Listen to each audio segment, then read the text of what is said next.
समन्ता चक्रवालेषु अत्रा गच्छन्तु देवता सद्धम्मं मुनिराजस्स सुनन्तु संगमुखदं धम्मश्रवण कालो अयं भदन्ता धम्मश्रवण कालो अयं भदन्ता धम्मश्रवण कालो अयं भदन्ता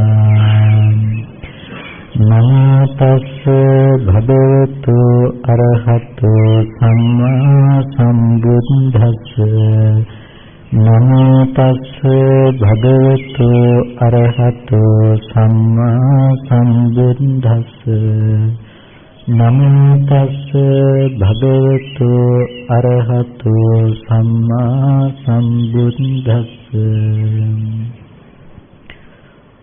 श्रद्धा संपन्न කාරුණික පින්නතුනි, හැමදෙනාම අද දවසේදී බොහෝම ශ්‍රද්ධාවෙන් ලෝතර බුදු පියාණන් වහන්සේ අපිට සසර දුකින් එතර වීම පිණිස දේශනා කරන්නට යෙදුණු ඒ උතුම් සද්ධර්මයෙන් ස්වල්පයක් ශ්‍රවණය කරගන්නට සූදානම් වෙන මොහොත.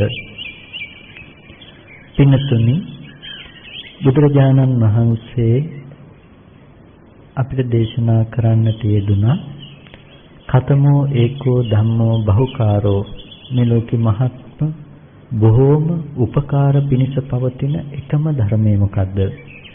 දසුත්තර සූත්‍රයේදී අපිට පැහැදිලි කරනවා අප්පමාදෝ කුසලේසු ධම්මේසු අයං ඒකෝ ධම්මෝ බහුකාරෝ. කුසල ධර්මයන්හි ඇති අප්‍රමාදී බවයි, මෙන්න මේ අප්‍රමාදී බව තමයි ලෝකේ බොහෝ උපකාර පිණිස පවතින එකම ධර්මය. කුසලයේ කියලා කියනකොට කුසලය දෙආකාරයි. ලෞකික කුසලයේ තියෙනවා, ලෝකෝත්තර කුසලයේ තියෙනවා. මේ දෙආකාර කුසලයේ අප්‍රමාදී බව බොහොම වැදගත් වෙනවා. ලෞකික කුසලයේ තුලත් ලෝකෝත්තර කුසලයේ තුලත් මේ අප්‍රමාදී බව නැති හේතුවෙන් තමයි සත්‍යය නිරන්තරයෙන්ම දුකටපත් වෙන්නේ, නිරන්තරයෙන්ම සතර අපාය පැත්තට බරව ජීවත් වෙන්නේ. ඒ නිසා අපිට මේ දෙආකාර කුසලයේ පිළිබඳව හොඳ අවබෝධයක් අපේ ජීවිතය තුළ තියෙන එක වටිනවා. නැත්තම් අපි අපේ ජීවිතය තුළ දන්නේ නැහැ අපි කොච්චර ප්‍රමාදීද කියලාවත්. අපි ගොඩක් වෙලාවට හිතාගෙන ඉන්නවා අපි පන්සිල් රකින්නවා, අපි කුසල් කරනවා, අපි ගොඩක් පින් කරනවා, අපි ගොඩක් කුසලයේ තුල හැසිරෙනවා කියන සංකල්පයක් තුල අපේ ජීවිතයේ දිහාට හැරිලා බැලුවොත් අපේ දවසේ වැඩි කාලයක් අපි ගත කරන්නේ කුසලයක් එක්කද අකුසලයක් එක්කද කියලා බැලුවොත් වැඩිපුර ගත කරන්නේ අකුසල් සිතුවිලිත් එක්ක. එවනත් අපි ජීවිතේ පන්සිල් පද පහ රකින්නවා කියලා කිව්වට මම මෙහෙම කතාවක් කිව්වොත් අපි ජීවිතේ පන්සිල් පද පහ රැකලා තියෙන සමහර විට එක දවසකට ගත්තොත් මුළු දවසේම පන්සිල් පද පහ රැක්ක එක විනාඩියයි කියලා කිව්වොත් ඒ තරම් සුළු ප්‍රමාණයක් කිව්වොත් ඇයි එහෙම කිව්වේ? සීලේ තියෙනවා නිස්ෘත සීල, අනිස්ෘත සීලයක්. තෘෂ්ණා දෘෂ්ටි නිස්ෘත සීලයක්, තෘෂ්ණා දෘෂ්ටි නිස්ෘත නොවු සීලයක්. අපිට වැදගත් වෙන්නේ අනිස්ෘත සීලය. නිස්ෘත සීලය ඒ තරම් වැදගත් දෙයක් නෙමෙයි. එහෙම කිව්වේ අපි හිතමු අපි සතුන් මැරීමෙන් වැළකීමේ ශික්ෂාපදයේ පාණාතිපාතා වේරමණී සික්ඛාපදං සමාදියාමි කියන ශික්ෂාපදයේ රකින්නවා. මේ ශික්ෂාපදයේ රකින්නකොට අද දවසේ කවුද ඔය සිල්පදේ රැක්කේ? හැබැයි රැක්ක කියනකොට මට කියන්න එපා අද දවසේ මම කිසිම සතෙක් මැරුවේ නැහැ ඒක නිසා මම රැකලා තියෙනවා කියලා. මොකද එහෙම වුණොත් අතපය හතර ගැට ගහලා තිබුණොත් එයා මුළු ජීවිත කාලෙම හොඳට සිල් රකින්නෙක් බවට පත් වෙනවා. අපි සතුන් නොමැරීමේ සිල්පදයේ අද දවසේ අපි දන්න මට්ටමින් රකින්නවා නම් රකින්නේ සතෙක් අපි හිතමු මදුරුවෙක් කනවා කියලා. මදුරුවා කනකොට ඔය මදුරුවා මරන්න හොඳ නෑ මොකද මම සිල් සමාදන් වෙලා ඉන්න නිසා. ඒක නිසා විරති චේතනා ටිකක් පහළ කරගෙන මදුරුවා ගැන අනුකම්පාවෙන් මම මදුරුවා මරන්නේ නැතුව මදුරුවා හැමින්සරේ අයින් කළා කියමු අපි. අන්න ඒ වෙලාවේ පහළ වුණා නම් යම් තරමකට චේතනා ටිකක් අන්න ඒ චේතනා ටිකේ වෙලාවේ ඔබ පන්සිල් පද පහේ පළවෙනි ශික්ෂා පදේ රැක්කා. හැබැයි වෙනේව හිත හිතපු ඒවා ඉති නෑ පන්සිල් රකින්න ජීවිතේට. එතකොට ওই විදිහට අද දවසේ ඇතුළත කොච්චර අවස්ථාවක පන්සිල් කඩන්න අවස්ථාව ලැබෙද්දිත් කුසලයේ නිසා ඒ ගැන විරති චේතනා ඇති කරගෙන පන්සිල් පද පහ රැක්කද? මොකද චේතනාහම් වික්ඛවේ කම්මං වදාමි මහණෙනි මම චේතනාව තමයි කර්මය කොට දක්වන්නේ. එහෙනම් විරති චේතනාව ඕනේ අපිට කර්මය වෙන්න. විරති කියලා කියන්නේ වැළැක්ම පිණිස පවතින චේතනාව. එහෙනම් සීලයේ අද දවසේ අපි රැකපු පන්සිල් පද පහ රැකපු වෙලාව ටිකක් හිතලා බලන්න.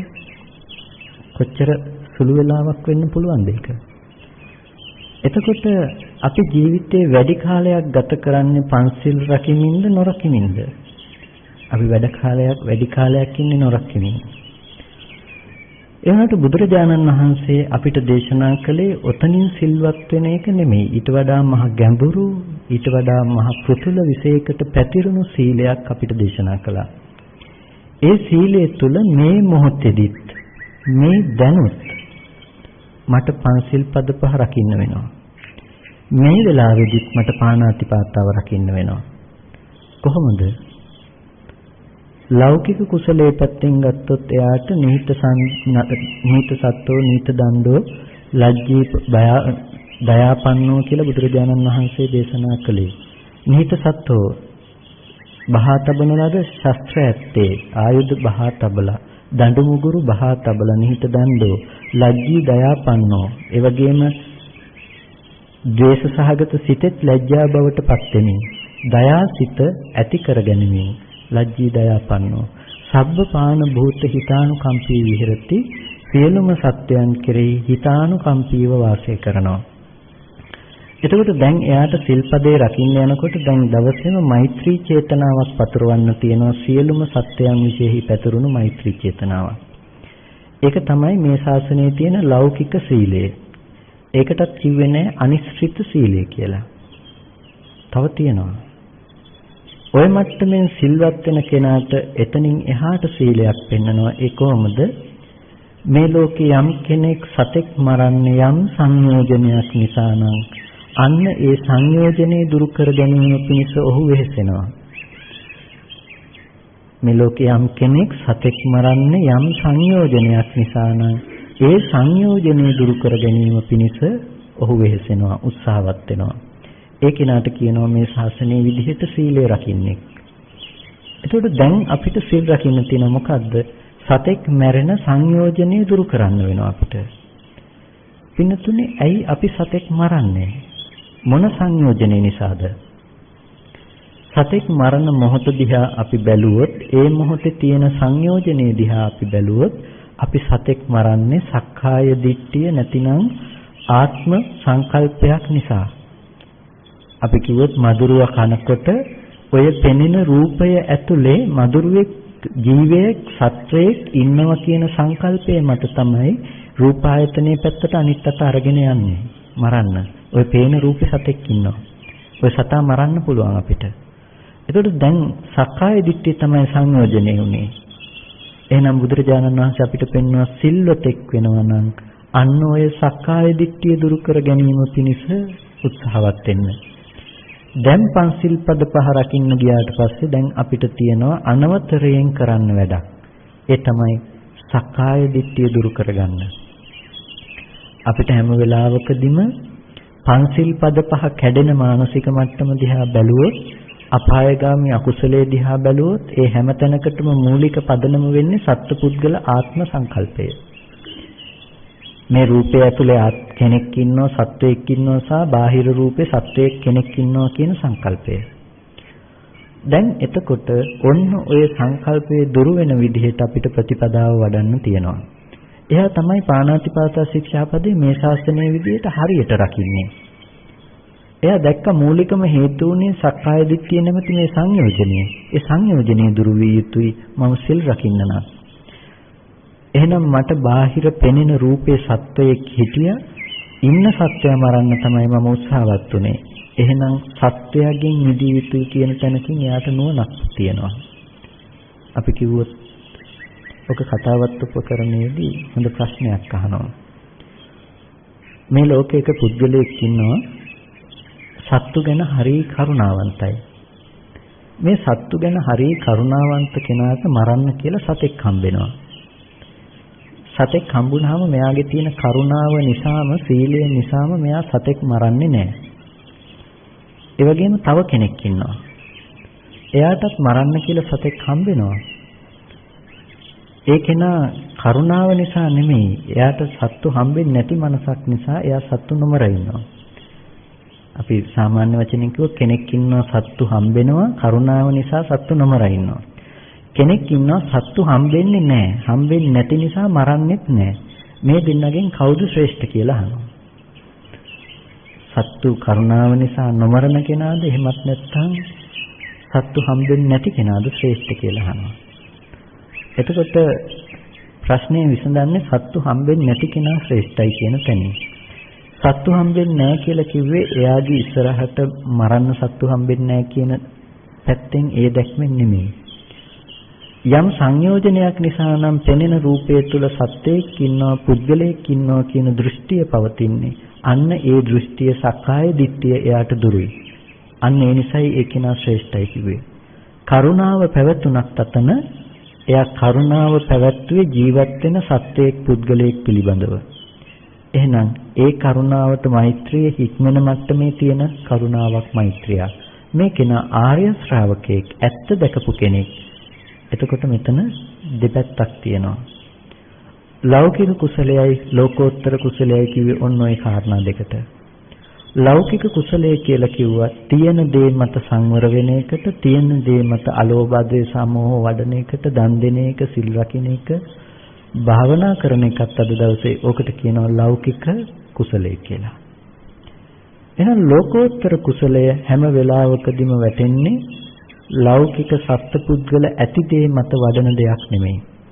ඒ දේ ඉක්මවා යෑම පිණිස වඩන ප්‍රතිපදාවක් වඩන මාර්ගයක්. ඒ නිසා අපිට ගොඩක් වෙලාවට අවශ්‍ය වෙන තැන තමයි ලෝකෝත්තර ප්‍රතිපදාව පිළිබඳව අවබෝධ කරගන්න එක. මුලින්ම මම සීලය ගැන මතක් කළේ අපි ජීවිතේ කොච්චර සුළු ප්‍රමාණයක්ද කුසලයේ තුල ජීවත් වෙන්නේ කියන එක. අපි දන් දෙන්න පුළුවන්. හැබැයි දෙන දාණය ගැන අපි දවස් වැඩි කාලයක් චේතනා පවත්වන්නේ නැහැ. අපි දවස් වැඩි කාලයක් එක එක දේවල් හිතමින් කටයුතු කරනවා. එහෙනම් ජීවිතේ වැඩි කාලයක් සිද්ධ කරන්නේ අකුසල්, වැඩි කාලයක් පුරුදු කරන්නේ කුසලයේ නෙමෙයි. එහෙනම් ආචින්න කම්ම විදිහට හරි මරණාසන්න මොහොතේ පුරුදු කරපු කර්ම විදිහට හරි අපිට එන්න පුළුවන්කම තියෙන්නේ අකුසල් සිතක්.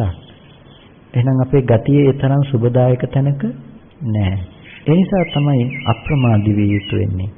අප්‍රමාදී වෙනකොට ওই ලෞකික කුසලයේ වගේම ලෝකෝත්තර කුසලයේ පැත්තටත් අපි අප්‍රමාදී විය යුතුයි. ඒකයි අප්‍රමාදෝ කුසලේසු ධම්මේසු කියලා පෙන්වන්නේ. ගොඩක් වෙලාවට අපිට ලෞකික කුසලයේ පැත්ත අහන්න ලැබෙන නිසා අපි ලෝකෝත්තර කුසලයේ පැත්ත නැතිනම් අපි ජීවිතයේ යථාර්ථයක් අවබෝධ කරගන්න පැත්ත පිළිබඳව ටිකක් කතා කරමු, සාකච්ඡා කරමු. මේ ටිකක් ගැඹුරු වෙන්න පුළුවන්. අපි ඒ කාරණා ටික ගැන හොඳ නුවණකින් විමසුවොත් අපිට තේරුම් ගන්න පුළුවන්කම ලැබෙයි.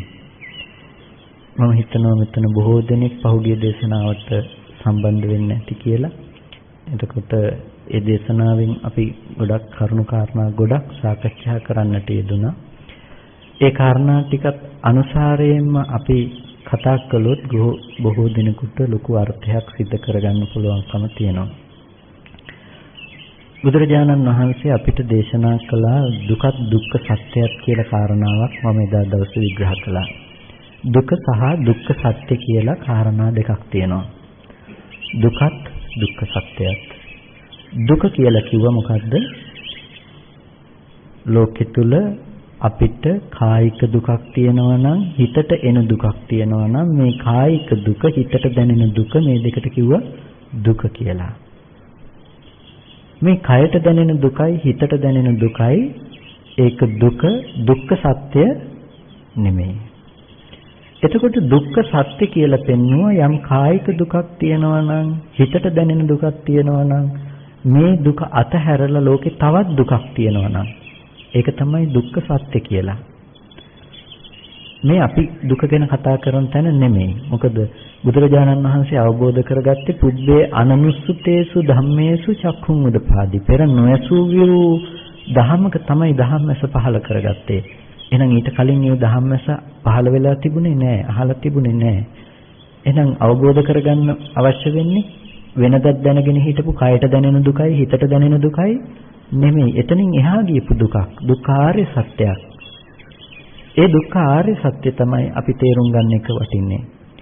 ඔතනටම අදාළව අපි ගත්තොත් ඛණ්ඩ යමකේ තුල ওই කාරණා ටික තියෙන සත්‍ය යමක ප්‍රකරණේ අපි ඔතෙන්ටම අදාළ කරගත්තොත් ඛණ්ඩ යමකේ ස්කන්ධ ධර්මතා ගැන දේශනා කරනකොට බුදුරජාණන් වහන්සේ දේශනා කරන රූපයත් රූපස්කන්ධයක් කියලා දෙකක්.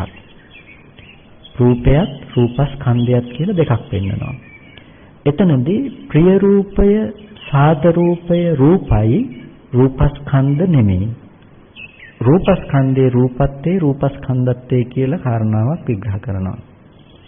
අපි මේ වෙලාවේ ටිකක් උත්සාහවත් වෙමු මේ කාරණාව ටිකක් අපේ මනසට ඇතුළත් කරගන්න.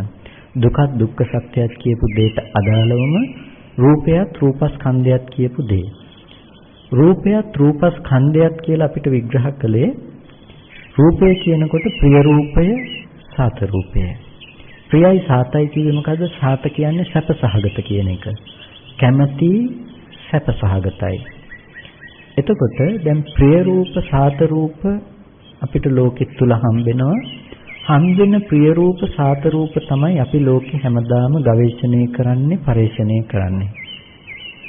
සැපසහගත රූප, ශබ්ද, ගන්ධ, රස, ස්පර්ශ. ලෝකයාගේ පරිශ්‍රණයේ වැටිලා තියෙන්නේ මේ ටික මත. සැපේ මත කියන්නේ ඒකයි.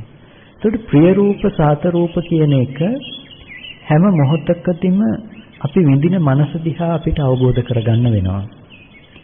ප්‍රිය රූපය, සාත රූපය කියලා කිව්වේ අපි කැමති රූපය කියලා කිව්වේ.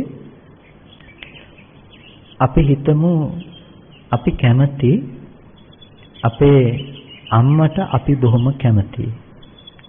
අපේ අම්මට බොහොම අපි කැමතියි කියන තැනක ඔය කැමති අම්මා හැදුණු තැන ගැන අපි ටිකක් විමසලා බලුවොත් අම්මට කැමති තැන ඇත්තටම අපි කැමති වුණ දේ ඇහැට ආපු රූප සටහනකටද අපි කැමති උනේ. අම්මට කැමතියි කියලා ඇහැට පෙනුණු රූපයටද අපි කැමති උනේ. රූපයට කැමති තිබුණේ නෑ. මොකද ඒ රූපය තුලින් නම් කැමැත්ත එන බව තිබුණේ. ওই රූපේ දකින්න ඔක්කොටම එකම විදිහට අම්මට කැමතියි කියන දේ එන්නේ නැහැ. නමුත් ඒක රූපෙන් ආපු දේ නෙමෙයි. එහෙනම් පෙනුණු පාට මාත්‍රයෙන්ම අපිට ආවේ නැහැ. ඒ රූපය තුලින් ඒ රූපේ දැකලා දැනගත්ත පමණින් දැකපු පමණින්ම ආවේ නැහැ අම්මයි කියන සටහන තුල. අපි දන්නවා සමහර වෙලාවට කෙනෙකුට වයසට යෑමත් එක්ක අමතක වීමේ රෝග හැදෙනවා. ඩිමෙන්ෂියා වගේ රෝග තත්ත්ව හැදෙනවා. ඒ හැදුනට පස්සේ එයාට දකින්න දේ මතක නැහැ. සමහර විට කෙටි කාලීන මතකේ නැති වුණා කියලා අපි හිතන්නකෝ. සමහර විට සමහර අම්මලට තමන්ගේ දරුවවත් මතක නැහැ. අපි කියනවා නම් දකින්නේ දරුවයි කියලා. ඒ අම්මට දැන් දරුවා කියන දෙයක් එන්නේ නැහැ. ඒ රූපේ දැක්ක කියලා. එහෙනම් දරුවා කියන එක රූපෙන් ආව නෙමෙයි. රූපේ පැත්තෙන් ගෙනාවේ නැහැ. ඇහැට පෙනෙන රූපය කවදාවත් දරුවා කියන එක ගෙනාවේ නැහැ. ඒ වගේම ඇහැට පෙනෙන රූපය අම්මා කියන එක අපිට ගෙනාවේ නැහැ. මොකද ඇහැට පතිත උනේ හැම වෙලාවකදීම අනාත්ම වර්ණ සටහන් මාත්‍රයක්. පාට ටික. ඒ පාට ටික අම්මා බවට පත් උනේ නැහැ කිසිම කලෙක. එහෙනම් ওই පාට ටික ඇහැට පතිත වෙලා ඇහැට වැටිලා ඇහැ දන්නේ නැහැ මම මේ අම්මව දාගත්තා කියලා. ඇහැ දන්නෙත් නැහැ. රූපේ දන්නෙත් නැහැ මම අම්මව අරගෙන ආවා කියලා. එහෙනම් මෙන්න මේ ටික ඇති තැනක අපි හිතේ දැනගන්නවා මේ රූපය අම්මයි කියලා අපි හිතෙන් දැනගන්නවා. දැන් අපි දැනගත්තේ අපි හිතේ ජීවත් කරගත්ත අම්ම නෙමෙයිද? අපිව පුංචි කාලේ ඉඳලා බලාගත්ත, අපිව දන්න, අපිව හඳුනන අම්මා. දැන් පුංචි කාලේ ඉඳලා බලාගත්ත, අපිව දන්න, අපිව හඳුනනකම අපිට රූපෙන් ආපු ටික නෙමෙයිනේ. ඒ ටික අපේ හිත පැත්තෙන් උපද්දපු ටික. ඒකට කියනවා සංඛාරය කියලා. ඒකට කියනවා ආශ්‍රව ටික කියලා. දැන් අම්මව ඉපැද්දුවේ ආශ්‍රව ටිකකින් නෙමෙයිද? රූපේ අම්මා නෙමෙයි නම් අම්මා ඉපැද්දුවේ ආශ්‍රව ටිකකින් අපේ හිත පැත්තමින්. හිත පැත්තකින්ම. දැන් හිත පැත්තෙන් උපද්දපු අම්මට නෙමෙයිද අපි ආදරය කළේ? පුංචි කාලේ ඉඳලා අපිව බලාගත්ත ආදරණීය අම්මටයි අපි ආදරය කළේ. එතකොට ප්‍රිය රූපය හැදුනේ අපිට හිත පැත්තේ තියෙන ටිකකින් නෙමෙයිද? ඒ ප්‍රිය රූපය හැදුවේ හැමදාම අපේ හිත පැත්තේ තිබුණු ධර්මතා ටිකකින්. පහුගිය වෙලාවේ මම උදාහරණයක් කිව්ව මතක ඇති අපි අඬන්නේ ඇත්තටම අම්මා ජීවත් වුණාට අම්මා මැරුණටද කියලා. අම්මා මැරුණ වෙලාවේදී අපි අඬන්නේ ඇත්තටම අම්මා ජීවත් වුණාට. ඒ ජීවත් වුණ කාලේව හිත නෙමෙයිද අපි අඬන්නේ. මෙච්චර ආදරේ අම්මා මට මෙච්චර ආදරෙන් සැලකුවා මට මෙහෙම මාත් එක්ක කාලය ගත කළා. දැන් ජීවත් වෙන කාලේව හිතන්න නෙමෙයිද ජීවිතේට දුක ගලාගෙන ඉන්නේ. ඒ ජීවත් වෙන කාලේ හිතන්න දුක ගලාගෙන එනවා. දැන් එතකොට එයාට දුක ගෙනාවේ අර අම්මා ජීවත් වෙච්ච කාලේ නම් දැන් අම්මා ජීවත් වෙන්නේ නැත්නම් අම්මා ජීවත් නොවන තැනක එයා අම්මා ජීවත් වෙන බව හදාගත්තේ තමන්ගේ මනස නෙමෙයිද? කොටින්ම කියනවා නම් තමන්ගේ හිත ගැන හිත නෙමෙයිද දුක් විඳලා තියෙන්නේ? තමන්ගේ හිතේ අත්දැකීමට නෙමෙයිද දුක හදාගත්තේ? තමන් තුළ දුක් විඳේ තමන්ගේ හිතේ තියෙන අත්දැකීම හිත. එතකොට දැන් ප්‍රිය රූපය සාත රූපය හදාගත්තේ කැමති වෙන රූපේ හැදුනේ හැම වෙලාවකදීම තමන් තුලයි කියන එක පැහැදිලිද? ඕනම දෙයකදී ප්‍රිය රූපය සාත රූපය හැදෙන්නේ තමන්ගේ පැත්තෙන්. අපි මෙහෙම කිව්වොත් අසුචිය කවුරුත් පිළිකුල් කරනවා. අපි හිතන්නේ අසුචිය පිළිකුල් නිසා තමයි අපි ඒකට අකමැති කියලා. ඒ අසුචි පිළිකුල් නිසා අපි අකමැති කරනවා කියලා. නමුත් ඇත්තටම ඔය අසුචිය පොඩි කාලේ අතින් අල්ලන්නේ නැද්ද? ඔය අසුචිය කිසි ගැටලුවක් නැතුව පුංචි ළමයෙක් අතින් අල්ලනවා. දැන් ওই රූපේ ඇත්තටම රූපේ පැත්තෙන් නම් ওই අප්‍රසන්නතාවය ගෙනල්ලා දුන්නේ ඒ ළමයාත් කවදාවත් ඔක අතින් අල්ලන්න විදිහක් තිබුණේ නැහැ. හැබැයි ඕක අප්‍රසන්න දෙයක් බවට පත් කරපු කෙලෙස්යේ සංඛාරයේ නිසා නෙමෙයිද ඔය රූපය අපිට අද අප්‍රසන්න බවට පත් වෙලා තියෙන්නේ. ඔය අප්‍රසන්න බව හදලා දුන්නේ කෙනකෙනාගේ මනස පැත්තෙන් මිසක රූපේ පැත්තෙන් නෙමෙයි. එතනයි ලොකුම ප්‍රශ්නේ තියෙන තැන. හැම වෙලාවකදීම අපි විඳින්නේ ප්‍රිය රූපේ සාත රූපේ කියපු අපේ හිත පැත්තේ හදාගත්ත රූපය. ඒකට කියනවා රූප උපාදානස්කන්ධය කියලා. ස්කන්ධය හැම වෙලාවකදීම යථාර්ථය. ලෝකේ ඇත්තම දේ තමයි ස්කන්ධය කියන තැන. රූපස්කන්ධය කියන්නේ ලෝකේ තියෙන ඇත්තම ඇත්ත ස්වභාවයට.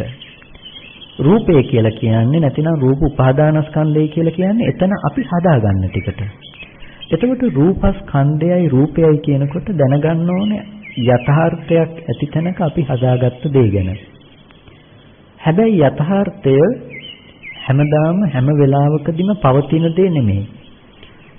පවතින දේ නෙමෙයි කියලා කිව්වේ ඔයගොල්ලන්ට හිතෙන්න පුළුවන් මේ වටාපත එක දිගටම තියෙන දෙයක් කියලා. නමුත් බුදුරජාණන් වහන්සේ දේශනා කළා අහුත්වා සම්භූතං හුත්වා න භවිස්සති. පෙර නොතිබීම හටගෙන ඉතුරු නැතුව නැති වෙන ධර්මතාවයක්. ඔය පෙර නොතිබීම හටගෙන ඉතුරු නැතුව නැති වෙන ධර්මතාවය කිව්වේ මේ වටාපත පෙර නොතිබීම හටගෙන වටාපත පෙර නොතිබීම නිරුද්ධ වුණා කියන එක නෙමෙයි. රූපය පෙර නොතිබීම හටගෙන රූපස්කන්ධේ පෙර නොතිබීම හටගෙන ඉතුරු නැතුව නිරුද්ධ වුණා. බොහොම සියුම් කාරණාවක් මේ කියන්නේ. හොඳින් අවබෝධ කරගන්න වෙන තැන. රූපේ පෙර නොතිබීම හටගෙන ඉතුරු නැතුව නිරුද්ධ වුණා කියලා කිව්වේ. රූපේ කියලා කිව්වේ මොකද්ද? රූපස්කන්ධය නැතිනම් මේ වටාපත නෙමෙයි. වර්ණ සටහන පැත්තෙන් ඇහැ පැත්තෙන් සහ වර්ණ සටහන පැත්තෙන් අපි දන්නවා මේ ආලෝකයක් බාහිර වස්තුව මතට පතිත වෙලා එන පරාවර්තන ආලෝකයක් අපේ ඇහැට වැටෙනවා. මතක් කරගන්න අපි ගියසරේ උපමාවක් කතා කළා. ඇහැ කියන එක ගැන කතා කරන්න ගියාම කණ්ණාඩි ඉස්සරහට කළුවරේ ගියපු උපමාව මතක ඇති නේද? අපි කණ්ණාඩි ඉස්සරහට ගිහිල්ලා කළුවරේ ඇහැ බලන්න ගියොත් අපිට ඇහැ පේන්නේ නැහැ. එහෙනම් අපිට ඇහැ බලන්න ඕන නම් අපිට සිද්ධ වෙනවා ටෝච් එක ගහන්න. කණ්ණාඩියට ටෝච් එක ගහලා අපිට ඇහැ බලන්න බෑ. එහෙනම් අපිට සිද්ධ වෙනවා ඇහැ පැත්තට ටෝච් එක ගහගන්න. ගහලා ඒ වැටෙන එළිය කණ්ණාඩියට දාලා කණ්ණාඩිය පැත්තෙන් එන පරාවර්තන ආලෝකේ නැවත ඇහැ පැත්තට පතිත කරගන්න. දැන් අපි ඇහැ කියලා දැක්කේ ওই ආලෝක සටහන වර්ණ සටහන නෙමෙයිද?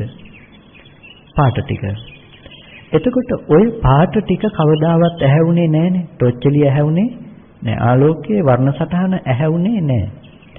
එහෙනම් ඔය වර්ණ සටහන පතිත කරගත්ත උපවත් බව ඒකට කියනවා ප්‍රසාදය කියලා.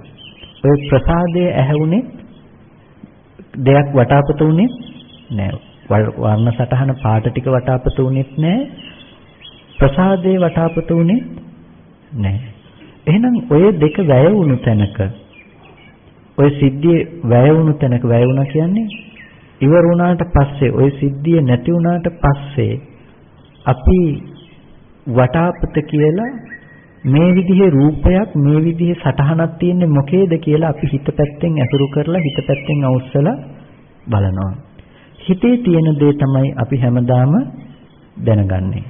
එතකොට හිතේ තියෙන ටික විඳින අපි නැවත එළියට දානවා මම දැක්කේ වටාපතයි කියලා. ওই සිද්ධිය තමයි අපේ ජීවිතය කියලා කියන්නේ. දැන් මම මෙහෙම කතා කළොත් අපි එදා ගත්ත උදාහරණයක් කවුද දැකලා තියෙන්නේ චැන්චෑන් එකක් කියලා.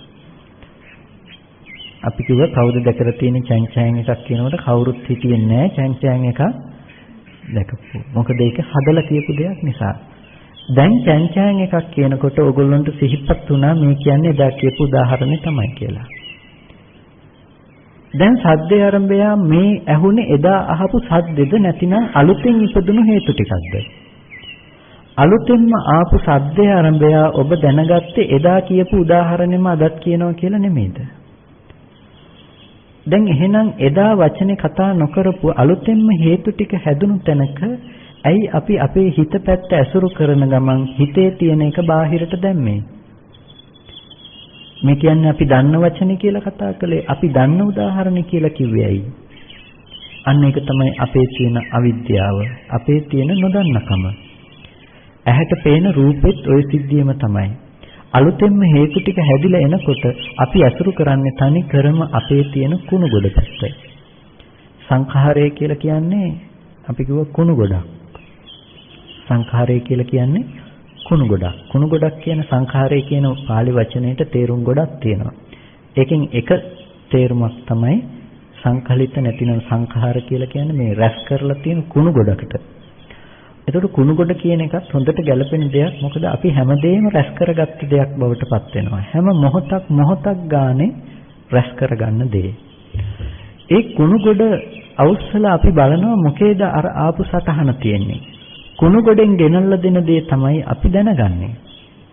අපි දැනගන්න මට්ටම තමයි හැමදාම වටාපත කියලා කියන්නේ.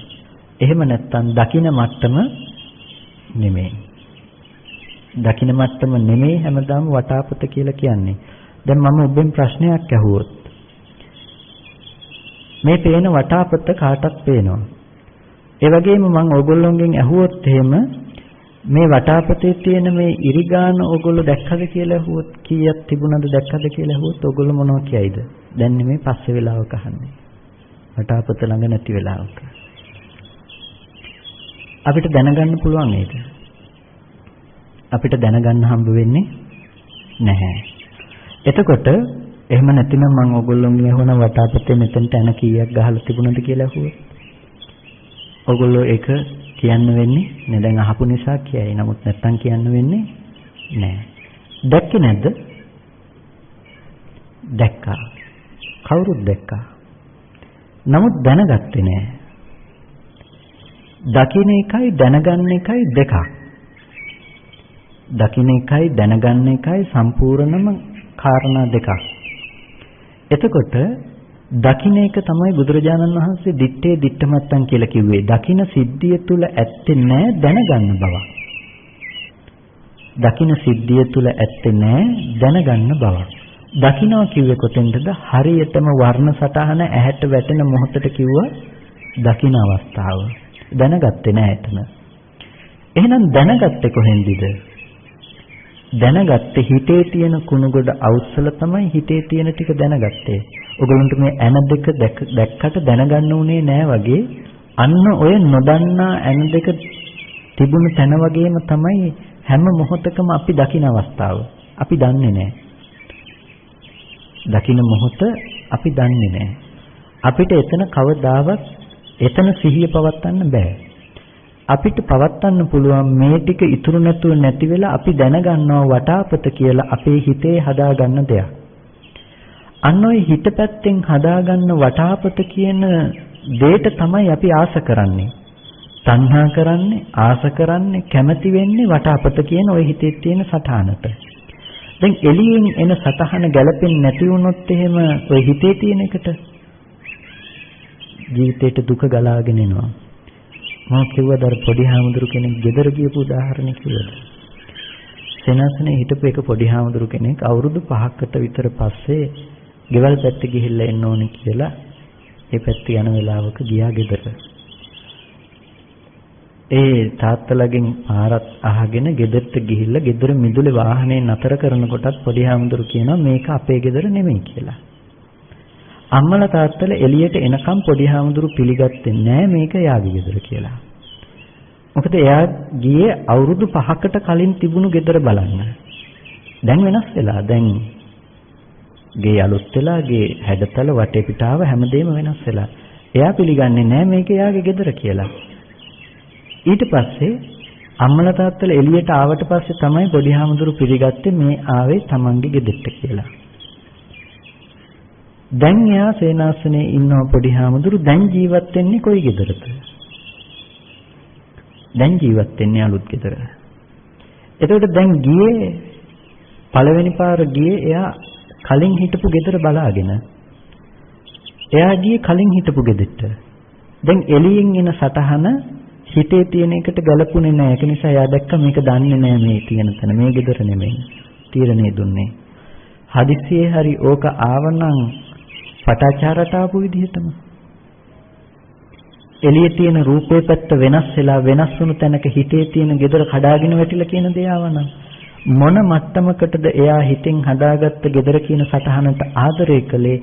ඒ මට්ටමම එළියේ තියෙන රූපෙට පතිත කරලා බලනකොට දැන් ඒක නෑ. දැන් කඩාගෙන වැටිලා. දැන් දුක එන්නේ නැද්ද? දැන් ජීවිතේට දුක ගලාගෙන එනවා. මොන මට්ටමකටද තණ්හා කළේ? ඒ මට්ටමට දුක එනවා. තණ්හා කරපු පමණට දුක එන්නේ කෙනකෙනාගේ තණ්හාව පතිත කරපු ප්‍රමාණය මත. වස්තුව මත නෙමෙයි දුක හදාගත්තේ. තාත්තා මැරුණොත් තාත්තා මැරුණු එක නිසා නෙමෙයි දුක එන්නේ. ඒ තාත්තව දන්න කම නිසා, හඳුනන කම නිසා, ඒ ආදරය සහ බැඳීම නිසා එන දුකක්. ඒක පොඩි හාමුදුරු කෙනෙකුගේ තාත්තා පොඩි කාලෙම නැතිලා තියෙනවා. හැබැයි මේ පොඩි හාමුදුරු කියනවා මට පොඩි කාලේදී තාත්තා නැති වුණාම කිසිම ප්‍රශ්නයක් තිබුණේ නැහැ, මට දුකක් තිබුණේ නැහැ. හැබැයි මට හොඳට මතකයි අක්කලා බොහොම දුකෙන් අඬනවා වැළපෙනවා. මට ඒක ගානක් තිබුණේ නැහැ. හැබැයි අම්මා මහා දුකකින් ජීවත් වුණා මට මතකයි. දැන් එකම කෙනා. හැබැයි අපි කියනවා නම් තාත්තා මැරුණු නිසා නම් දුක ආවේ කියලා මේ තුන් දෙනාටම එක සමාන දුකක් එන්න ඕනේ. නමුත් ඇත්තටම තාත්තා මැරුණු නිසාද දුක ආවේ කෙනකෙනා තාත්තා මැරුණුකම හදාගත්ත කම නිසාද? අම්මා හදාගන්නේ එයා දන්න වටපිටාවත් එක්ක එයා ඇසුරු කරපු එයාට හිතන්න ගොඩාක් දේවල් තියෙනවා. හිතන්න එයාට දුක එනවා. අක්කට හිතන්න තියෙන සීමාව තුළ එයා හිතන්න දුක එනවා. මෙයාගේ සීමාව බොහොම පටුයි හිතන්න තියෙන. දැන් ඇත්තටම දුක ආවේ තාත්තා මැරීම තුළද තාත්තා මැරුණු එක ගැන හිතන දේ තුළද? හිතන දේ තුළ දුක ආවේ. ඒ වගේ අපි ලෝකෙ පැත්තෙන් දුක විඳිනවා කියලා කියන කාරණාව තුළ ඇත්තටම තියෙන්නේ අපේ හිත පැත්ත ගැන හිතලා Taman තුළ Taman දුක් විඳින බව. අපිට කවදාවත් රූපෙට පුළුවන්කම තිබුණේ නැහැ සැප ගෙනල්ලා දෙන්න රූපෙට පුළුවන්කම තිබුණේ නැහැ අපිව සතුටින් තියන්න. රූපෙට පුළුවන්කම තිබුණේ නැහැ අපිව දුකෙන් තියන්න. රූපයේ ඇති තැන අපි සැප දුක හදාගත්තා. ඔය සැප දුක විඳින රූපය අපි හිතේ විඳින්නේ සැපක් නම් අපි හිතනවා අපේ මෝඩකම නිසා ඒ සැප තියෙන්නේ රූපේ කියලා. ඒක නිසා ලෝකේ සැප සහගත රූප අපිට තියෙනවා. ඒ සැප සහගත රූප තියෙන්නේ අපේ අවිද්‍යාවේ මට්ටමට. දැන් ලෝකේ සැප සහගත රූපයට කිව්ව ප්‍රිය රූප සාත රූප. හැබැයි රූපස්කන්ධය නෙමෙයි. එහෙනම් රූපස්කන්ධය මොකද්ද කිව්වේ? ප්‍රිය රූපය සාත රූප නොවන අනිත් දෙයට කිව්ව රූපස්කන්ධය. රූපස්කන්ධය කියලා කිව්වේ වටාපතට නෙමෙයි. එහෙනම් මොකටද? වටාපත හදාගත්තේ යම් ඇහැ රූප දෙකක් ඇති තැනක නම් ඇහැ රූප දෙකට කිව්වා රූපස්කන්ධය කියලා. හැබැයි රූපස්කන්ධේ වටාපත තිබ්බේ නැහැ කිසිම කලෙක. ඒක පැහැදිලිද? රූපස්කන්ධය කියන එකේ තිබුණේ සතර මහා ධාතුවත් වර්ණ සටහනක් නැතිනම් උපාදාය රූපයත් කියන දේ විතරයි වර්ණ රූපස්කන්ධයේ පැත්තෙන් තිබුණේ. ඒ තුල වටාපත තිබුණේ නැහැ. හැබැයි කොච්චර තිබුණත් අපිට ඒක ඇසුරු වුණේ එක්ෂණිකව විතරයි. ඒක පැහැදිලිද? එක්ෂණිකව විතරයි. එක්ෂණිකව කියලා කිව්වේ මොහොතකට මේ ක්ෂණයේ ඇහැට පතිත වුණ වර්ණ සටහන විතරයි. අපි අර කියපු උදාහරණය සිහිපත් කරගන්න පහනක් පත්තු වෙනවා. පහනක් පත්තු වෙනකොට මේ තප්පරේ තියෙන තෙල් ටිකත් මේ තප්පරේ තියෙන තිරෙත් දැල්ලත් නිසා අපිට පේනවා පහනේ පත්තු වෙන බව. දෙවෙනි තප්පරයට යනකොට කලින් තප්පරේ තිබුණු තෙල්ද? නෑ. කලින් තප්පරේ තිරෙත් නෙමෙයි, කලින් තප්පරේ දැල්ලත් නෙමෙයි. තුන්වෙනි තප්පරයට යනකොට අලුතෙන්මයි. දැන් අපි කියනවා පහන නිවුණා කියලා. දැන් කොයි තප්පරේ තිබුණු පහනද නිවුනේ? අපිට නිවුණු පහනක් ගැන කතා කරන්න විදිහක් නැහැ. මොකද පත්තු වුණ පහනක් නොතිබුණු නිසා. මේ හේතු ටික වැය වෙන තැනට අපි කිව්ව පහන පත්තු වෙනවා කියලා. එහෙනම් ඊළඟ තප්පරයට යනකොට මේ තප්පරේ තිබුණු පහන නැහැ ඊළඟ තප්පරේදී. අලුතෙන් හේතු ටික ඇති කල්ලි හටගත්තා. හේතු නැති වෙනකොට මේ තප්පරේ නැති වුණා. එහෙනම් ඒ තප්පරේදී මේ තප්පරේට ගියේ නැහැ. එහෙනම් පැවතුණු පහනක් තිබුණේ නැහැ. එහෙනම් නිවුණු පහනක් ගැන කතා කරන්න දෙයක් ඇත්තේ නැහැ. ඒ වගේම තමයි අපිට තියෙන්නේ අපේ ජීවිතයේ ඇත්තත් ඇහැ රූප චක්කු විඥාන. ඇසත් රූපය චක්කු විඥානයත් කියලා කියනකොට ඇහැයි රූපයයි චක්කු විඥානයයි කියන තුන් දෙනා ඇති තැනක ඔන්න ඔය ටිකට කිව්ව රූපස්කන්ධය කියලා. ඔය ටික පනවන තැනට කිව්ව ස්කන්ධ ධර්මතා ටික නැතිනම් රූපස්කන්ධයේ යෙදෙන තැන ඇහැ රූප දෙක රූපස්කන්ධයේ අනිත් වේදනා සංඥා සංඛාරාදී එතන ස්කන්ධ ධර්මතා ටික කියලා කිව්වා. ඔක වටාපත උනේ නැහැ. එතකොට ඔය ස්කන්ධ ටික හටගෙන ඉතුරු නැතුව වැය වුණු තැනක අපි හිතෙන් හිතුවා හිතෙන් දැනගත්තා වටාපත කියලා දැනීමක්. දැන් මට කියන්න වටාපත අයිති මොන ස්කන්ධයටද කියලා. වටාපත අයිති මොන ස්කන්ධයටද? වටාපත අයිති රූපස්කන්ධයට නෙමෙයි. මොකද රූපස්කන්ධය කිව්වේ ඇස සහ රූපේ. ඒ ක්ෂණිකව ඇහැට ආපු වර්ණ සටහනටත් ඒ ඇහැටත් කිව්ව රූපස්කන්ධය. ඒක වටාපත එකට අයිති නෑ. එහෙනම් වේදනා ස්කන්ධයට නෙමෙයි. ඇහැ බිඳුණු බව විඳපු වේදනාවට, සංඥාවට, සංඛාරයට ඇහැ බිඳුණු බව දැනගත්ත විඥානයත් නෙමෙයි වටාපත උනේ. එහෙනම් වටාපත අයිති ස්කන්ධය මොකද්ද?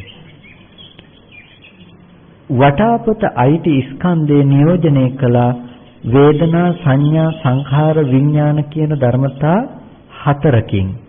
වටාපත කියන දේ හදපු ස්කන්ධයක් ඇත්තටම තිබුණේ නෑ. මේ ස්කන්ධ ටික නැතුව වටාපත කිව්වෙත් නෑ.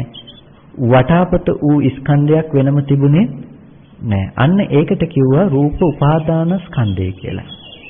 වටාපතට කිව්වා රූප උපාදාන ස්කන්ධය කියලා. ඔය රූප උපාදානස්කන්ධය සම්පූර්ණම නියෝජනය කළ අර හිත ඇතුලේ තිබුණු අනිත් ධර්මතා ටිකෙන්.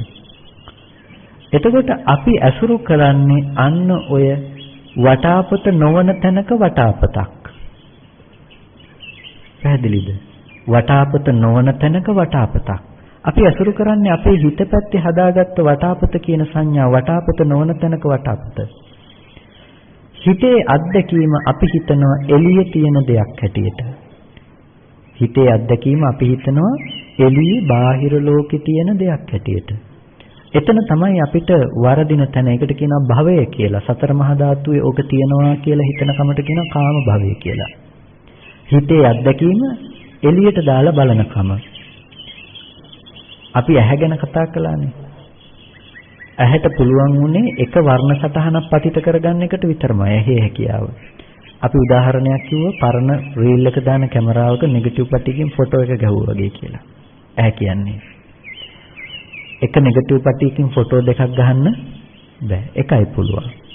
ඒ වගේ මේ එක ඇහැකින් රූප දෙකක් බලන්න පුළුවන්කම ඇත්තේ නෑ. එක රූපයයි. එක පාට ටිකයි පතිත කරගන්න පුළුවන්. ඊට පස්සේ හිතෙන් හිතලා හිතෙන් අරමුණු කරලා හිතෙන් හිතපු දේ දැනගන්නවා. හිතෙන් හිතපු ටික දැනගත්තට පස්සේ එයා හිතෙන් දැනගත්ත දේ හිතනවා එළියේ තියෙන දේ කියලා. අවිද්‍යාව මොකද්ද? එළියේ තියෙනවා කියලා දැනගන්න කම. ඒකට කියනවා භවය කියලා. සතර මහා ධාතුව පැත්තේ තියෙනවා කියලා දකින්න එකට කියනවා කාම භවය කියලා. දැන් ඔන්න එයා කාම භවය භවපච්චය ජාති. භවය නිසා ජාතිය. ජාතිය කියනකොට සත්‍යයක් පුද්ගලයෙක් උපදිනවා කියන තැන විතරක් නෙමෙයි බුදුරජාණන් වහන්සේ පෙන්වුවේ. ඛණ්ඩානම් පාතු භවෝ ආයතනානම් පටිලාභෝ අයං උච්චතාවසෝ ජාති. ස්කන්ධයන්ගේ නැවත ලැබීමක් ආයතනයන්ගේ නැවත ලැබීමක් තියෙනවා නම් මේක තමයි ජාතිය. එතකොට ස්කන්ධයන්ගේ පහළවීමක් ආයතනයන්ගේ නැවත ලැබීමක් කියනකොට දැන් එළියේ තියෙන රූපෙ විඳින්න පුළුවන් විදිහට ආපහු ඇහැ හදනවා. ඇහි ප්‍රසාදයේ නැවත හදනවා. හැදුවට පස්සේ ආපහු අර විදිහම වර්ණ සටහනක් ඇවිල්ලා ගැටෙනවා. ගැටුනහම කලින් ආපු පාට ටික දාවේ. එක ආලෝකයේ දෙපාරක් එන්නේ නෑ. අලුතෙන්ම හේතු ටික ආවේ. හේතු ටික අලුතෙන්ම හටගත්තට දැන් අපි හිතෙන් හිතනවා අර කලින් දැකපු වටාපත තමයි තාමත් තියෙන්නේ කියලා. දැන් එක දිගට වේගෙන් ওই සිද්ධිය වෙනකොට අපිට පේනවා එක දිගට තියෙන වටාපත තියෙනවා කියලා. ඇත්තටම වටාපත ඇසුරු කරන්නේ මේ ක්ෂණයේ මේ මොහොතේ Tamange හිතේ විතරයි. නැත්තම් ඕගොල්ලන්ට අතීතෙත් එක්කම ජීවත් වෙන්න පුළුවන්කම තියෙනවා. අතීතයට යන්න බෑනේ. ගිය තප්පරේ ගියාම කියලා දන්නවනේ නේද?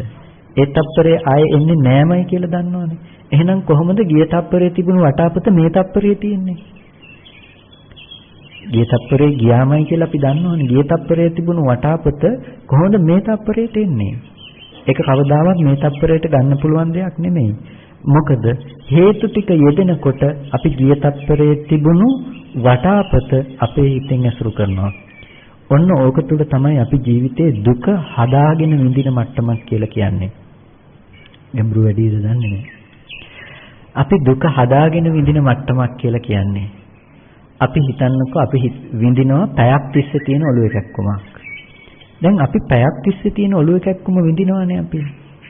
දැන් ඇත්තටම ගත්තොත් අපි පැයක් තිස්සේ තිබුණු ඔළුව එකක්කම විඳිනවද? අපි විඳින්නේ මේ මොහොතේ කාය සම්පස්සයෙන් හටගන්න වේදනාව ගැන විඳින තැනක අපි හිතෙන් පැයක් තිස්සේ මගේ ඔළුව රිදෙනවා කියන හිත නෙමෙයිද අපි විඳින්නේ. අපි කයේ වේදනාව ඇති තැනක පැයක වේදනාව හිතෙන් විඳින්නේ. අන්න ඒ වගේම දෙයක් තමයි මේ කතා කරන්නේ. මේ මොහොතේ හේතු ටික ඇති කල්ලි අපි විඳින්නේ පුංචි කාලේ ඉඳලා අපි දන්න අම්මා. ඔය පුංචි කාලේ ඉඳලා දන්න අම්මා එළිය පැත්තෙන් ආවේ නැහැ. පැයක ඔළුව එකක්ම දිගටම තිබ්බා වගේ. අපි විඳින්නේ පුංචි කාලේ හිඳපු අම්මට ආදරය කරන්නේ. රූපස්කන්ධයට නෙමෙයි අපි ආදරය කළේ රූප උපාදානස්කන්ධයට. අපි චන්දරාගයේ පැවැත්වුවේ උපාදානස්කන්ධයට මිසක ස්කන්ධයකට නෙමෙයි. ඒක නිසා තමයි අපිට දුකෙන් මිදෙන්න අවශ්‍ය නම් පංච උපාදානස්කන්ධයෙන් මිදෙන්න කියලා කිව්වේ. දුකෙන් මිදෙන්න අවශ්‍ය නම් දුක නැති කරගන්න අවශ්‍ය නම් අපිට අවශ්‍යම දේ තමයි පංච උපාදානස්කන්ධ මට්ටමින් මිදෙන එක. පංච උපාදානස්කන්ධ මට්ටමින් අපිට මිදෙන්න බෑ ස්කන්ධ ටික ගැන යථාභූත අවබෝධයක් නැතුව. එහෙනම් අපිට බුදුරජාණන් වහන්සේ දේශනා කළ කාරණා දෙකක්. ඒ තමයි කෙලෙස් ටික දුරු කරගන්නත් අනුසේ දුරු වෙනත් ප්‍රතිපදාවක් වෙනවා. කෙලෙස් ටික දුරු කරගන්න නම් අපිට තියෙනවා පංච උපාදානස්කන්ධය උදේවැය බලන්න අවශ්‍යයි. පංච උපාදානස්කන්ධය උදේවැය කිව්වේ අපි වචන වලින් ගැඹුරට ගන්න එපා. බොහොම සාමාන්‍යයෙන් අපේ ජීවිතය තුළින් දකින්න පුරුදු වෙන්න. පංච උපාදානස්කන්ධයේ උදේවැය බලන්න කියලා කිව්වේ අපිට අම්මා හම්බුන තැන ඇත්ත කොහොමද අම්මා හදාගත්තේ?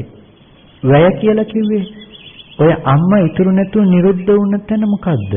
එතන හොඳට බලා ගන්න මොන හේතු ටික ඇති කල්ලිද අම්මව හැදුනේ? මොන හේතු ටික නිසාද අම්මා නිරුද්ධ වුනේ? දැන් ඕගොල්ලන්ට පෙනේ හොඳටම ඇහැ රූප දෙක අම්මා නොවුණු ඇහැ රූප දෙක ඇති තැනක අපි අම්මා කියලා අපේම මනස ගැන හිතලා හිතේම සංඥාවක් දැනගත්ත අම්මා කියලා. දැන් තමන්ගේම හිත පැත්තෙන් හදාගත්ත අම්මා කියන සටහන එතනම ඉතුරු නැතුව නිරුද්ධ වුණ බවට නැති වුණු බවට නුවණක් එයි. ඒකට කියනවා පංච උපාදානස්කන්ධේ උදේවැය බලමින් වාසය කරනවා. දැන් ඕගොල්ලෝ පංච උපාදානස්කන්ධේ උදේවැය බලන්නේ එළියෙන් නෙමෙයි. තමන්ගේ හිත පැත්තෙන් හදාගත්ත දේ දිහා බලනවා හොඳට. අම්මා දරුවා ගෙවල් දොරවල් මේ හැම දෙයක් ගැනම ඕගොල්ලන්ට එක තැනකින් අවබෝධ කරගන්න අවශ්‍ය වෙනවා.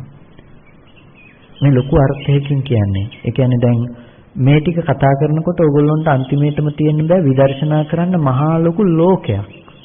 ලෝකයක් කියලා කිව්වේ අම්මත් විදර්ශනා කරනවා, ගෙදරත් විදර්ශනා කරනවා, දරුවත් විදර්ශනා කරනවා, වාහනෙත් විදර්ශනා කරනවා, පාරේ තියෙන දේවල් විදර්ශනා කරනවා.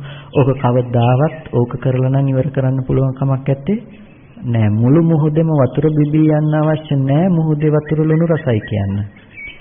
ඒ වගේ ඕගොල්ලන්ට හැම රූපයකම විදර්ශනා කරන්න අවශ්‍ය නෑ රූපය යථාර්ථය මේකයි කියලා අවබෝධ කරගන්න.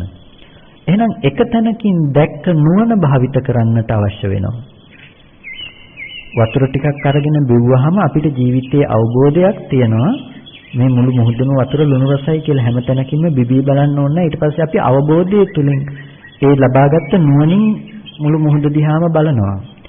ඒ වගේම එක තැනක රූපේ ඇත්ත දකින නුවණ තමයි භාවිත වෙන්න අවශ්‍ය වෙන්නේ හැම තැනකටම. අපි දැනගත්ත රූපයත් රූපස්කන්ධයත් කියන ස්වභාවය තුළ රූපස්කන්ධය කියන මට්ටම ඇති තැනක අපි රූපය හදාගෙන විඳිනවා කියන තැනක නැත්තම් මනෝවිඤ්ඤාණයෙන් හදාගත්ත හිතෙන් හදාගත්ත කියලා.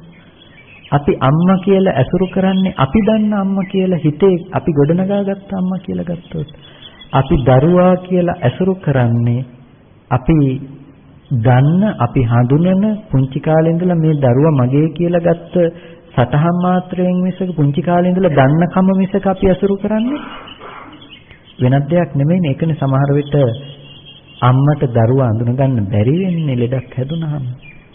දරුවා කියන රූපේ දරුවා නොවන නිසානේ. දරුවා කියන්නේ දරුවා සම්පූර්ණම පදනම් වෙලා තියන්නේ අපේ සංඥාව මත නිසානේ. එකෙන් හිතන්න එපා, එකෙන් කියන්නේ නැහැ මේ ඩිමෙන්ෂියා වගේ රෝග තත්ත්වයක් ඇති වුනහම නිවන් දකින්නවා කියලා. ඔක්කොම අමතක වුනහම. අමතක වුනහම ලැබෙන දෙයක් නෙමෙයි මේ කියන්නේ. අමතක කිරීමක් නෙමෙයි මේ කියන්නේ. කොටිම කියනවනම් මේ කියන්නේ අතහැරීම නෙමෙයි. අපිට ඒක අමතක කරලා අතහරින දෙයක් නෙමෙයි. අතහරින දෙයක් නෙමෙයි මේ ශාසනය. අතහැරෙන්න ඕන දෙයක් තියෙන්නේ. මේ ප්‍රතිපදාවේ මේ නුවණින් වෙන දේ තමයි අතහැරෙන දේ. එයා පෙන්නනවා මේ ස්කන්ධ ටිකේ ඇත්ත මේකයි. එතකොට පංච උපාදානස්කන්ධේ නොහට ගන්න බවට යනවා, අනුත්පාදයට යනවා. ඔය අනුත්පාදයේ තමයි නිවන කියන්නේ. නොහට ගන්න බව. දැන් ඕගොල්ලන්ට දුක හදාගන්න ක්ෂේත්‍රය නැහැ. භූමිය නැහැ. දුක හදාගත්තේ අම්මා කියන දේ තුල කරපු ආදරය නිසා නම් දුක හදාගත්තේ. ඔගොල්ලන්ට දැන් අම්මා හම්බ වෙන්නේ නැත්තම් ස්කන්ධ ටිකක පැවැත්ම නම් හම්බ වෙන්නේ. එහෙනම් ඕගොල්ලන්ට කවදාවත් ඒ ස්කන්ධ ටිකට අම්මා කියන්නේ යන්නේ නැහැ. මොකද අපි දන්නවා පඨවි ධාතුව අම්මා උනේ නැහැ, ආපෝ ධාතුව අම්මා උනේ නැහැ, තේජෝ වායෝ ධාතුව අම්මා උනේ නැහැ. එහෙනම් ඇහැට ආපු පාට ටික අම්මා උනේත් නැහැ. එහෙනම් මම අම්මා කියලා අම්මට ආදරේ කියලා ආදරේ කරන්නේ මගේම හිතට නේද කියලා දැක්කොත් ඔයගොල්ලන්ට ඔය ආදරේ පවත්වන්න ක්ෂේත්‍රේ හම්බ වෙන්නේ නැහැ. ඒකෙන් කියන්නේ ඔයගොල්ලෝ මහා අකාරුණික කෙනෙක් වෙනවා කියලා නෙමෙයි. ඔයගොල්ලෝ අවබෝධයෙන් ජීවත් වෙන කෙනෙක් බවට පත් වෙනවා. ලෝකයා අම්මා මැරුණා කියලා අඬද විලාප තියෙනකොට ඔයගොල්ලෝ දන්නවා තමන්ගේ හිත ගැන හිත දුක් නොවී ඉන්න. ලෝකයා කෙනෙක් මට ගැහුවා කෙනෙක් මට බැන්න කියලා එළියේ ඉන්න කෙනෙක් එක්ක රණ්ඩු වෙන්න යනකොට අපිට නුවණක් තියෙනවා. අපි අපේ හිත ගැනම තරහ ගන්නෙ මේ කියන එක ගැන. එයා ඒ නිසා යාගේ තරහ පවත්වන්න ක්ෂේත්‍රයක් නැහැ. එතකොට දැන් අපේ ජීවිතේ හොඳ අවබෝධයෙන් ගෙවෙන මට්ටමට අපිට පත් කරගන්න තියෙන්නේ. ඒ තමයි මේ ස්කන්ධයත් උපාදානස්කන්ධයත් වෙන් කරලා හඳුන ගැනීම කියන කාරණය. ස්කන්ධයත් උපාදානස්කන්ධයත් වෙන් කරලා හඳුන ගැනීම කියන්නේ අපි ජීවිතේ අපි විඳින මට්ටම තමයි පංච උපාදානස්කන්ධය කියන මට්ටම. ඒකයි අපි කරන්නේ දැනගන්න දේ දකින්න දේ අතර අද අපිට වෙනසක් නැති වෙලා තියෙනවා. ඔයගොල්ලෝ දැනගන්නේ වටාපතමයි. දකින්නෙත් වටාපතමයි. දැන් දකීමේ දැනගැනීමයි අතර වෙනසක් නැහැ. නමුත් ඇත්තටම දැකීමයි දැනගැනීමයි අතර ලොකු වෙනසක් තියෙනවනේ. මොකද අපි දැනගන්නේ වටාපත වුණාට දකින්නේ වටාපත නෙමෙයි, දකින්නේ වර්ණ සටහනක් පැත්තෙන්. එච්චරයි. වර්ණ සටහනේ වටාපත තිබුණේ නැහැ. ඒ ටික වැය වුණු තැනක වටාපත කියන එක අපි හදාගත්ත දේ. රුපියල් 300ක් අරගෙන කඩේකට ගිහිල්ලා බඩුවක් ගත්තොත් ඔය ගත්ත භාණ්ඩය ඔය රුපියල් 300 100කට අයිති කියලා කියන්න පුළුවන්ද? ඔය ගත්ත භාණ්ඩේ ඔය රුපියල් 300 100ක් මේ තියෙන අනිත් 100 මේ තියෙන අනිත් 100 මේ තියෙන කියලා ඔය භාණ්ඩේ පෙන්වන්න බෑනේ. ඔය භාණ්ඩේ රුපියල් 300 නෙමෙයි කොටින්ම. ඔය භාණ්ඩේ රුපියල් 300 වෙන්නේ නැහැ. රුපියල් 300 නැතුව ඔයගොල්ලෝ අතේ ඔය භාණ්ඩේ තියෙන විදිහකුත් නෑ. රුපියල් 300ක් නැත්තම් ওই භාණ්ඩෙත් නෑ. එහෙනම් භාණ්ඩේ අතේ තියෙනකින් කියනවා ඔයගොල්ලන්ට රුපියල් 300ක් වියදම් වෙලා තියෙනවා කියලා. වියදම් වුණු තැනක තමයි ඔයගොල්ලන්ට අයිතිය තියෙන්නේ ওই භාණ්ඩේ අතට ගන්න. ওই භාණ්ඩේ වගේ දකින්න අපි රූපය ගැන දැනගන්න මට්ටම. රූපය ගැන දැනගන්න මට්ටම වටාපත කියන මට්ටම දකින්න ඔය අතේ තියෙන භාණ්ඩේ වගේ. ඕක ගන්න වියදම් කරපු ටික වගේ දකින්න ඇහැ රූප චක්කු විඥාන කියන ටික. ඇහැ රූප චක්කු විඥාන කියන ටිකේ අර්ථය මහා ලොකු ගැඹුරින් දකින්න එපා. මේ ඇහැට පතිත වෙන ගැඹුරු සිද්ධියක් තමයි. නමුත් අපිට රළු විදිහටම මේ උදාහරණයකින් මතක් කරන්නේ. ඇහැට පතිත වෙන වර්ණ සටහන ඒකට කිව්වා රූපය කියලා. ඊට පස්සේ ඒ වර්ණ සටහන පතිත කරගන්න උපවත් බවට කිව්ව ප්‍රසාදය නැතිනම් ඇහැ කියලා. එතකොට චක්කු විඥානය කියලා කිව්වේ ඔය ප්‍රසාදයට ඔය ආලෝකයට ප්‍රසාදයේ බිඳුන බවට දැනගන්නකම. ඇහැ බිඳුණා, ඇහැට මොනවා හරි ගැටුණා කියලා දැනගන්නකම. මම මෙහෙම උදාහරණයක් කිව්වොත් මකුළු දැලක් වියලා අයිනකට වෙලා ඉන්නකොට මැදට වෙලා ඉන්නකොට මේ මකුළු දැලේ එක පැත්තකට සතෙක් ඇවිල්ලා වදිනවා. සතෙක් ඇවිල්ලා වදිනකොට මේ මකුළුවට ඇහැරෙනවා. මකුළුව දැනගන්නවා සතෙක් වැදුනා කොහෙට හරි කියලා. නමුත් තාම මකුළුව දන්නේ නැහැ මේ මොකද්ද වැදුනේ කියලා. මකුළුව දැනගත්තා නමුත් කම්පණය නිසා මොකක් හරි වැදුනා කියලා. අන්න ඒ අවස්ථාව තමයි චක්කු විඥානය කියලා කියන්නේ. ඇහැට මොකක් හරි ගැටුණ බව හිතින් දැනගත්තා. එච්චරයි. හැබැයි තාම වටාපත නැහැ.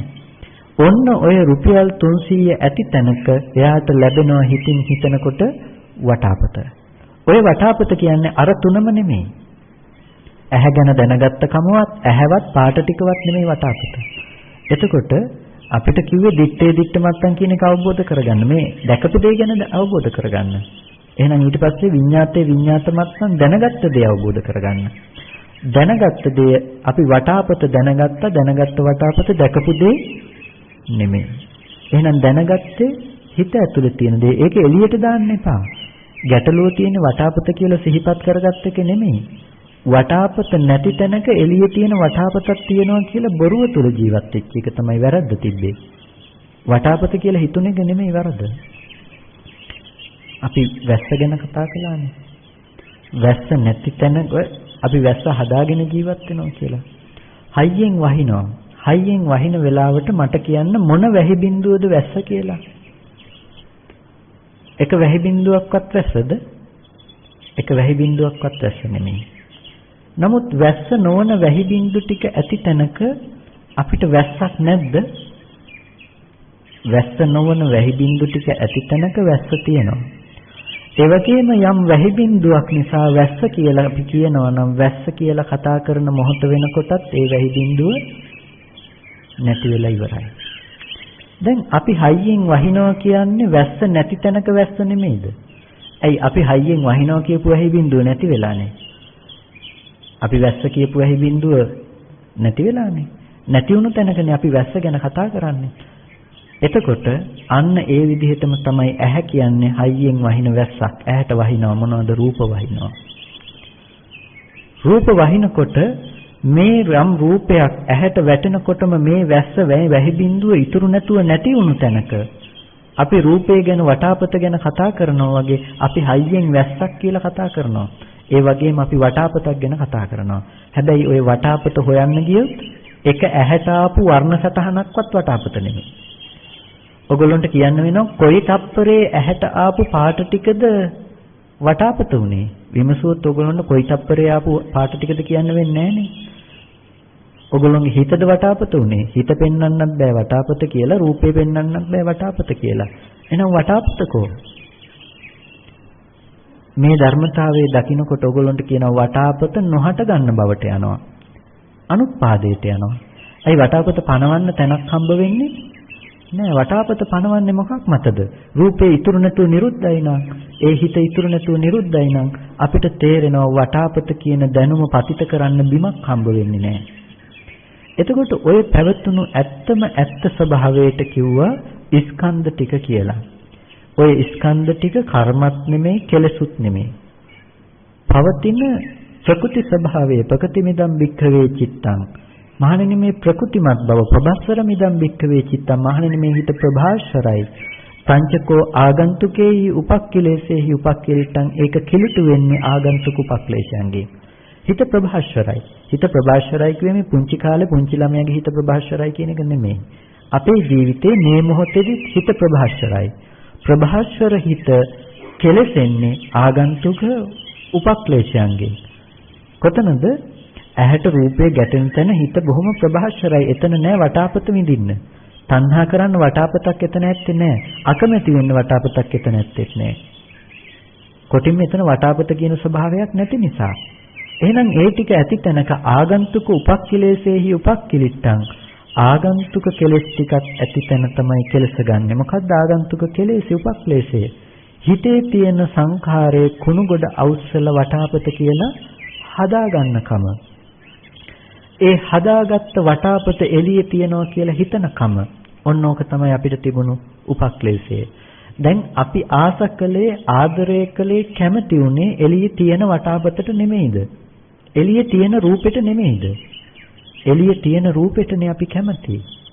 අපි දන්න රූපෙටනේ අපි කැමති. අපි හැමදාම ඇසුරු කරන්නේ අන්න ඔය තියෙන සංකල්පේ මත.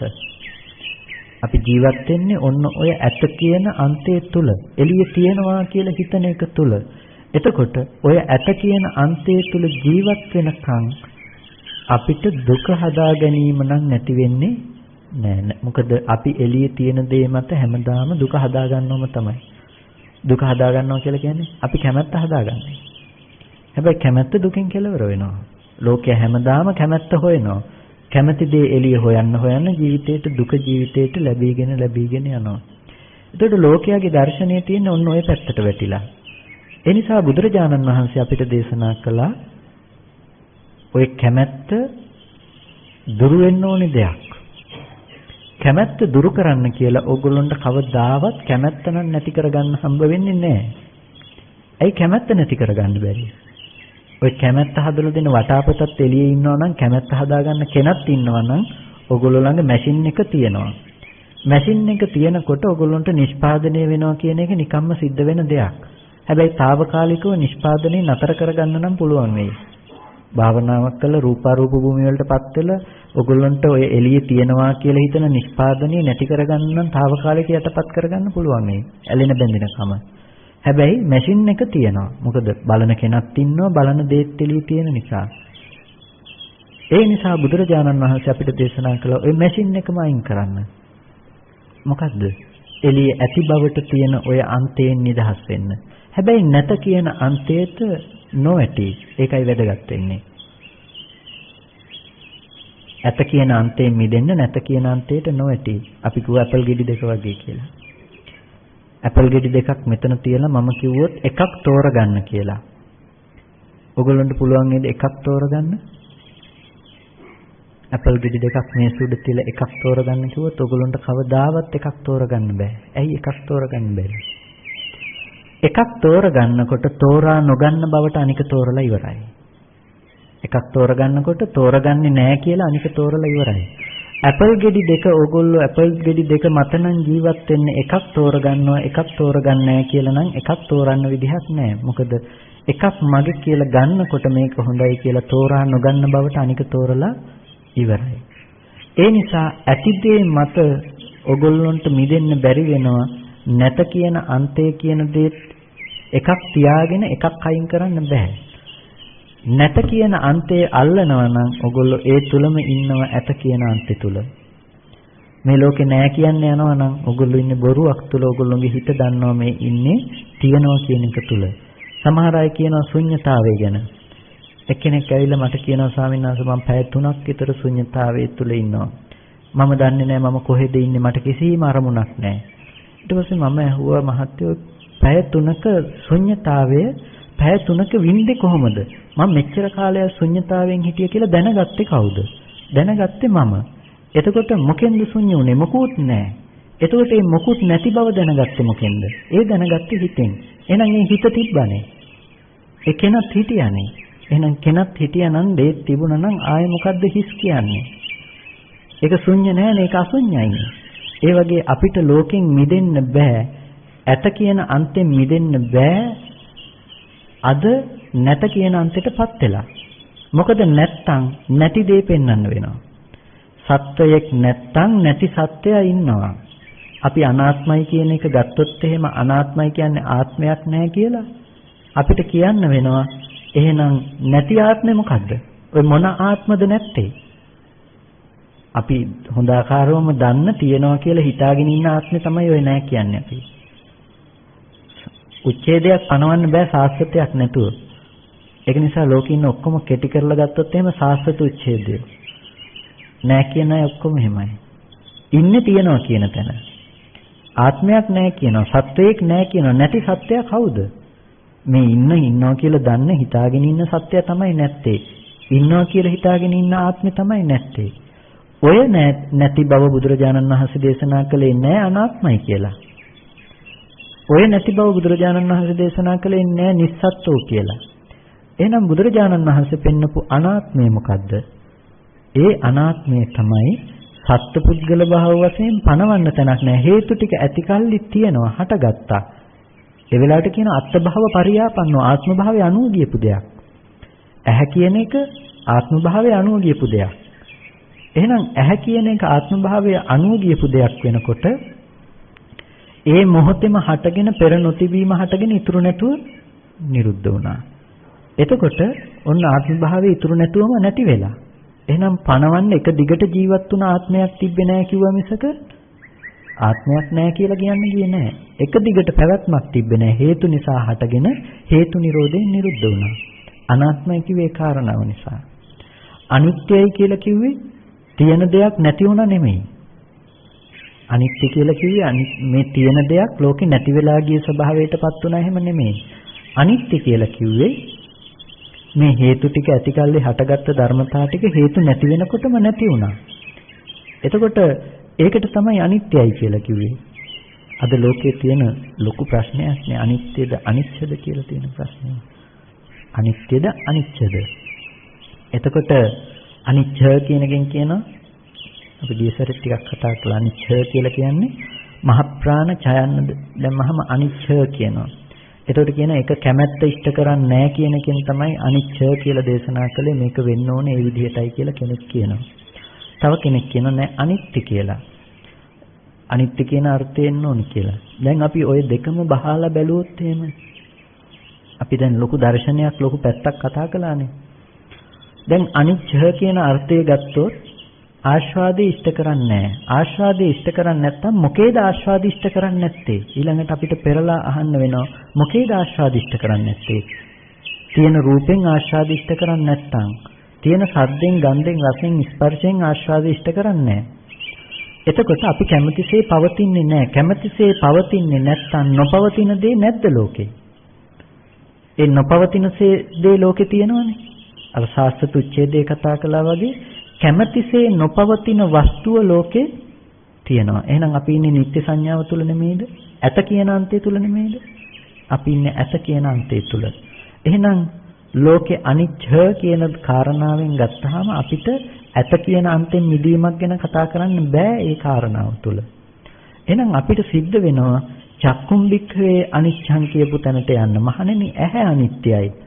ඇහැ අනිත්‍යයි කියලා කිව්ව මේ ස්කන්ධ ටික අනිත්‍යයි. ඉතුරු නැතුව නැති වෙන ධර්මතාවයක්. ස්කන්ධ ටිකේ ඇත්ත තමයි මේ හේතු ටික ඇතිකල්ලි හටගත්ත හේතු ටික නැති වෙනකොටම නැති වෙලා ගියා. ඒක තමයි ස්කන්ධ ටිකේ ඇත්ත. ඒ ටික නැති වෙලා ගියපු තැනක අපි ආපහු ඇති බවට හදාගත්තා. හැබැයි ඇති බවට හදාගත්තේ අපේ හිතේ තියෙන ටිකක් දාලා හිතේ තියෙන ටිකත් එකතු කරලා. එතකොට අපි අලුත් නිෂ්පාදනයක් කරගත්තේ අලුතෙන් හදාගත්තේ. දැන් හදාගත්ත දේ ඇතුලේ අපි කොච්චර කතා කළත් මිදෙන එක ඒක සාර්ථක වෙන්නේ නැහැ. ඔය අම්මා කියන සටහන ඇතුලේ අපි නොඇලීමත් නොගැටීමත් කතා කළා කියලා කොච්චර කතා කළත් ඇත්ත වෙන්නේ නැහැ. අපිට කොටින්ම අම්මා නොහට ගන්න බවට යන්න ඕනේ. අම්මා කියන රූපෙන් ආස්වාදයේ ඉෂ්ට කළත් නැතත් කැමැතිසේ පැවතුනත් නැතත් අපිට කිසි ප්‍රශ්නයක් නැහැ. ඇත්තටම වෙන්න ඕන දේ තමයි අම්මා නොහට ගන්න බවට යන එක. ඇයි අම්මා නොහට ගන්න බවට යන්න ඕනේ? ඔය අම්මා එළියේ ඉන්නවා නම් ඉන්න අම්මට තණ්හා කරනවා කියන එක අනිවාර්යයෙන්ම වෙන දේ. ඉන්න අම්මට තණ්හා කරනවා කියලා හිතාගෙන අපි තණ්හා කරන්නේ කොහෙටද? අපේම හිතට නෙමෙයිද? අම්මව හදලා දෙන මනසට නෙමෙයිද තණ්හා කරන්නේ? පුංචි කාලේ ඉඳලා අපිව හදාගත්තා කියලා හිතන ඔය හිතන කමටනේ අපි තණ්හා කරලා තියෙන්නේ. අපි ඒක දැම්මට එළියේ ඉන්න අම්මගේ කරපිට දැම්මට අම්මටයි තණ්හා කළේ කියලා අපි ඇත්තටම තණ්හා කරන්නේ අම්මා හදලා දෙන හදාගත්ත තමන් කරගත්ත මනසට. ඒ මනස තුල තමයි අපි අම්මව හැමදාම ඇසුරු කරන්නේ. එතකොට අපි තණ්හා කරලා තියෙන්නේ තමන්ටම. ඒ නිසා තමයි තමන්ටම කරන තණ්හාව නිසා තමයි උපදින්නේ සසරේ. පැවැත්ම යන්නේ. අපිට ඒ නිසා දුරු කරන්න ඕනේ අම්මට තියෙන තණ්හාව නෙමෙයි. ස්කන්ධ ටිකට කරන තණ්හාව, තමන්ගේ පැත්තට කරන තණ්හාව. ඒක දුරු කරන්න බෑ අපිට ඔය ස්කන්ධ ටික ඇති තැනක අම්මා කියලා රැවටෙනකම්. ඒ නිසා අපිට දකින්න වෙනවා ඔය ස්කන්ධ ටික පෙර නොතිබීම හටගෙන ඉතුරු නැතුව නිරුද්ධ වෙන ස්වභාවය. අපිට අනිත්‍ය සාක්ෂාත් කරන්න වෙනවා. ඔය අනිත්‍ය සාක්ෂාත් කරන තරමටම තමයි අපිට තියෙන්නේ ජීවිතය තුළ අපිට අම්මා නොහට ගන්න බවට යන්නේ. ඇයි අපි දැක්කනම් රූපේ වේදනා සංඥා සංකාර ටික ඉතුරු නැතුව නැති වුණා කියලා අපි අම්මව අයිති කියන්නේ මොන ස්කන්ධයටද දැන්? ස්කන්ධයක් පනවන්න තැනක් නැහනේ. ඒ ටික ඉතුරු නැතුව නැති වෙලා නිසා. ඔන්න ওই විදිහට අපිට කතා කරන ලොකු දර්ශනයක්. එතකොට අනිත්‍ය දුක්ඛ අනාත්ම කියලා කාරණා තුනක්. අනිත්‍ය කියලා කිව්වේ ඔය කතා කරපු ස්කන්ධ ටිකට කිව්වා පෙර නොතිබීම හටගෙන ඉතුරු නැතුව නැති වෙන බවට කිව්වා අනිත්‍ය කියලා. දුක කියලා කිව්වා දුක්ඛ ආර්ය සත්‍ය කියපු තැනට. ඔය ස්කන්ධ ටිකම තමයි දුක්ඛ සත්‍ය උනේ. දුක්ඛ කියලා කිව්වේ දුක්ඛ ආර්ය සත්‍ය අර්ථයෙන් මිසක වෙනත් තැනකින් නෙමෙයි. අනිත්‍ය දුක්ඛ අනාත්ම කියන තැන කතා කළේ ත්‍රිලක්ෂණයේ පැත්තෙන්. ත්‍රිලක්ෂණය කියන දේ කිව්වේ ස්කන්ධ ටිකේ පැවැත්ම. දැන් බුදුරජාණන් වහන්සේ ඔකට දේශනා කළා යද නිච්ඡං තං දුක්ඛං යං දුක්ඛං තදනත්තා. යමක් අනිත්‍ය නම් ඒක දුකයි, ඒ වගේම යමක් දුක නම් ඒක අනාත්මයි. දැන් ඕක අද ලෝකේ පොඩි වැරදි අර්ථකථනයක් තුළ වැරදීමකින් ගන්නවා. අනිත්‍ය නිසා දුකයි කියලා. අනිත්‍ය නිසා දුක නෑ කවදාවත්. අනිත්‍ය නිසා දුක එනවා හැම මොහොතකම ජීවිතයේ දුකේ පැවැත්ම තියෙන්නේ. අනිත්‍ය නිසා දුක එනවා හැම මොහොතකම ජීවිතයේ දුක තියෙන. අනිත්‍ය නිසා දුක කිව්වේ නෑ. යද නිච්ඡං තන් දුක්ඛං යමක් අනිත්‍ය නම් ඒක දුකයි කියලා කිව්වේ. මොකද දැන් ස්කන්ධ ටික හටගෙන නිරුද්ධ වෙනවනේ. ඒ වුණාට දැන් ඔයගොල්ලෝගේ ජීවිතේට දුකක් තියෙනවද? දුකක් නැහැනේ. මේ මොහොතේ විඳින කායික දුක, මානසික දුක, කායික දුක ඉඳගෙන ඉන්නකොට නම් ලැබෙන දේ. එතකොට වෙන ඇති වෙන දුකක් ඇත්තේ නැහැනේ. එතකොට හැම මොහොතකම අඩුවක් නැතුව පවතින දුකක් ජීවිතයේ ඇත්තේ නැති වෙනවා. රහතන් වහන්සේට දුකෙන් මිදීමක් නැති වෙනවා. අනිත්‍ය නිසා දුක එනවා නම් ජීවිතේට. මොකද ස්කන්ධ ටිකක් හටගෙන නිරුද්ධ වෙනකොටම දුක ඇවිල්ලා ඉවර වෙනවා. නමුත් එහෙම දුක එන්නේ නැහැ. යද නිච්ඡං තන් දුක්ඛං යමක් අනිත්‍ය නම් ඒක දුකයි. මේ වටාපත අනිත්‍ය කියන දේ නම් වටාපත කියන තැනින් ගන්න එපා. මේ කියන්නේ ස්කන්ධ ටික කියන එක. ඔය ස්කන්ධ ටික අනිත්‍ය නම් අනිත්‍ය වෙන ස්වභාවයෙන් යුක්ත නම් ඔය ස්කන්ධ ටිකම තමයි දුක්ඛ වූ ස්වභාවයෙන් යුක්තක්. දුක්ඛ ආර්ය සත්‍ය කියපු තැන. ඒ දුක්ඛ ආර්ය සත්‍ය කයට දැනෙන්නේ නැහැ, හිතට දැනෙන්නේ නැහැ. ඒ කයට නොදැනෙන, හිතට නොදැනෙන මට්ටමින් දුක්ඛ ආර්ය සත්‍ය කියලා කිව්වා. මොකද ලෝකයා දුක හදා ගන්න නිසා උතන. ඔය ස්කන්ධ ටික තුල වටාපත හදාගෙන ලෝකයා දුක හදා ගන්න නිසා තමයි ඔකට කිව්වේ දුක්ඛ ආර්ය සත්‍ය කියලා. දුක්ඛ ආර්ය සත්‍ය තුල දුක හදාගන්න එක කෙනකෙනාට අයිති දෙයක්. දුක්ඛ ආර්ය සත්‍ය තුල දුක හදාගන්න එක කෙනකෙනාට අයිති දෙයක්. ඔයගොල්ලෝ කාටත් පුළුවන් මේ වටාපත ගැන කැමති විදිහට දුක හදාගන්න. කෙනකෙනාගේ මට්ටම මත. මේ වටාපත කැඩිලා බිඳිලා යනකොට දැන් ඕගොල්ලන්ට දුක එනවා එක එක්කෙනාට විවිධ මට්ටම් වලින්. අපි කිව්වොත් අපි අර අම්මගේ උදාහරණය ගත්තනේ, පොඩි අමුදුර කෙනෙක්ගේ තාත්තා නැති වුණු උදාහරණය ගත්තනේ. ඒ තාත්තා නැති වෙනකොට දැන් කෙනකෙනා වින්දේ කෙනකෙනාගේ මට්ටම් වලින් දුක වින්දේ. ඒ දුක හදාගන්න එක කෙනකෙනාට අයිති දෙයක්. නමුත් දුක්ඛ සත්‍ය කියලා කිව්වේ ඔය තාත්තා හම්බෙන මානසික මට්ටම පැත්තෙන් ස්කන්ධ ටික තමයි දුක්ඛ සත්‍ය උනේ. දුක්ඛ සත්‍ය ඇති තැනක කෙනකෙනාගේ ප්‍රමාණය මත දුක හදාගන්න පුළුවන්. දුක්ඛ සත්‍යය දුකයි කියන්නේ දෙකක් කිව්වේ ඒකයි. දුක්ඛ සත්‍ය තමයි පවතින යථාර්ථය. ලෝකයට තමන්ගේ හැකියාව මත පුළුවන්කම තියෙනවා. මම මෙහෙම කිව්වොත් සීනි තේකොළ උණු වතුර ටිකක් තියෙනවා. සීනි තේකොළ උණු වතුර ටික කියන එක තේද? සීනි ටික තේක නෙමෙයි. උණු වතුර ටික තේක නෙමෙයි. තේකොළ ටික තේක නෙමෙයි. දැන් මෙන්න මේ තේ නොඋණු සීනි තේකොළ උණු වතුර ටික ඇති තැනක අපිට තේ හදාගෙන බොන්න බෑද? පුළුවන්. අපි හදාගත්ත තේක සීනිද? නෑ. උණු වතුරද? නෑ. තේකොළ ටිකක් නෙමෙයි. මේ එකක්වත් නොවන තැනක අපි තේක හදාගෙන තේක රස විඳිනවා. තේක බොනවා. අන්න ඒ වගේ හේතු ටික වගේ දකින්න ස්කන්ධ ටික නැතිනම් දුක්ඛ ආර්ය සත්‍යය. ওই දුක්ඛ ආර්ය සත්‍ය ඇති තැනක අපි තේක හදා ගන්නවා වගේ අපි දුක හදා ගන්නවා. දුක හදා ගන්න පුළුවන් කැමති විදිහට. අපි තේක හදා ගන්න පුළුවන් කහට ඕනේ නම් වැඩිපුර, කහට අඩුවෙන් ඕනේ නම් අඩුවෙන්. සීනි වැඩිපුර ඕනේ නම් එහෙමයි, සීනි අඩුවෙන් ඕන නම් එහෙම කැමති විදිහට තේ හදා ගන්න පුළුවන්. ඒ වගේ දුක්ඛ ආර්ය සත්‍ය හැබැයි හේතු ටික එකයි. හේතු ටික ඇති තැනක අපිට පුළුවන් දුක අපේ ප්‍රමාණයට හදා ගන්න. අපි කොයිතරමටද ඒ දේ වැඩි කරගෙන තියෙන්නේ කියන එක මත අපිට දුක එනවා. අකමැත්ත වැඩි කරගෙන තිබ්බොත් අකමැති නිසා දුක එනවා. කැමැත්ත වැඩි කරගෙන තිබ්බොත් කැමැති දේ වෙනස් වෙනකොට එන දුක එනවා. දැන් දුක හදාගන්න පැත්ත අපිට බාරයි. ඒ නිසා බුදුරජාණන් වහන්සේ අපිට දේශනා කරපු දේ තමයි ඔය තේක හදන්න එපා කියන එක. ඔය හේතු ටික ඇති තැනක දුක්ඛ සත්‍ය ඇති තැනක තේක නොහද ඉන්න. ඔබට තේකක් හදාගෙන දුක් විඳින්න ඕනේ නැහැ. තේක නොහද හිටියනම් වැඩේ ඉවරයි. අපිට තේ හදාගත්ත තේක දීලා මේකේ ඇලෙන්නේ නැහැ, මේකේ ගැටෙන්නේ නැහැ කියලා ඉන්න තැනක් නෙමෙයි දේශනා කළේ. තේකම නොහද ඉන්න තැනක් ගැන කතා කළේ. ඒ වගේ ස්කන්ධ ටික ඇති තැනක අපිට පෙන්නවා ස්කන්ධ ටික පුරාණ කර්ම ප්‍රත්‍යයෙන් හදාගත්ත ටික අයින් කරන්න බෑ. ඒ ස්කන්ධ ටික පවතී. හැබැයි අලුතෙන් හදාගන්න ටික නැති කරන්න පුළුවන්, තේක නැති කරන්න පුළුවන්කම තියෙනවා. එහෙනම් තේක නොහද ඉන්න. ඔය අම්මා නොහට ගන්න බවට පත් කරන්න. ඔය වටාපත නොහට ගන්න බවට පත් කරන්න. එකකින් වරදවා ගන්න එපා. මේ කිව්වේ අම්මා නොහට ගන්න බවට පත් කරන්න කියලා. ඕගොල්ලෝ එළියේ තියෙන රූපෙට කවදාවත් අම්මා කියන්නේ නැහැ කියලා නෙමෙයි. එතන නුවණින් ජීවත් වෙනවා.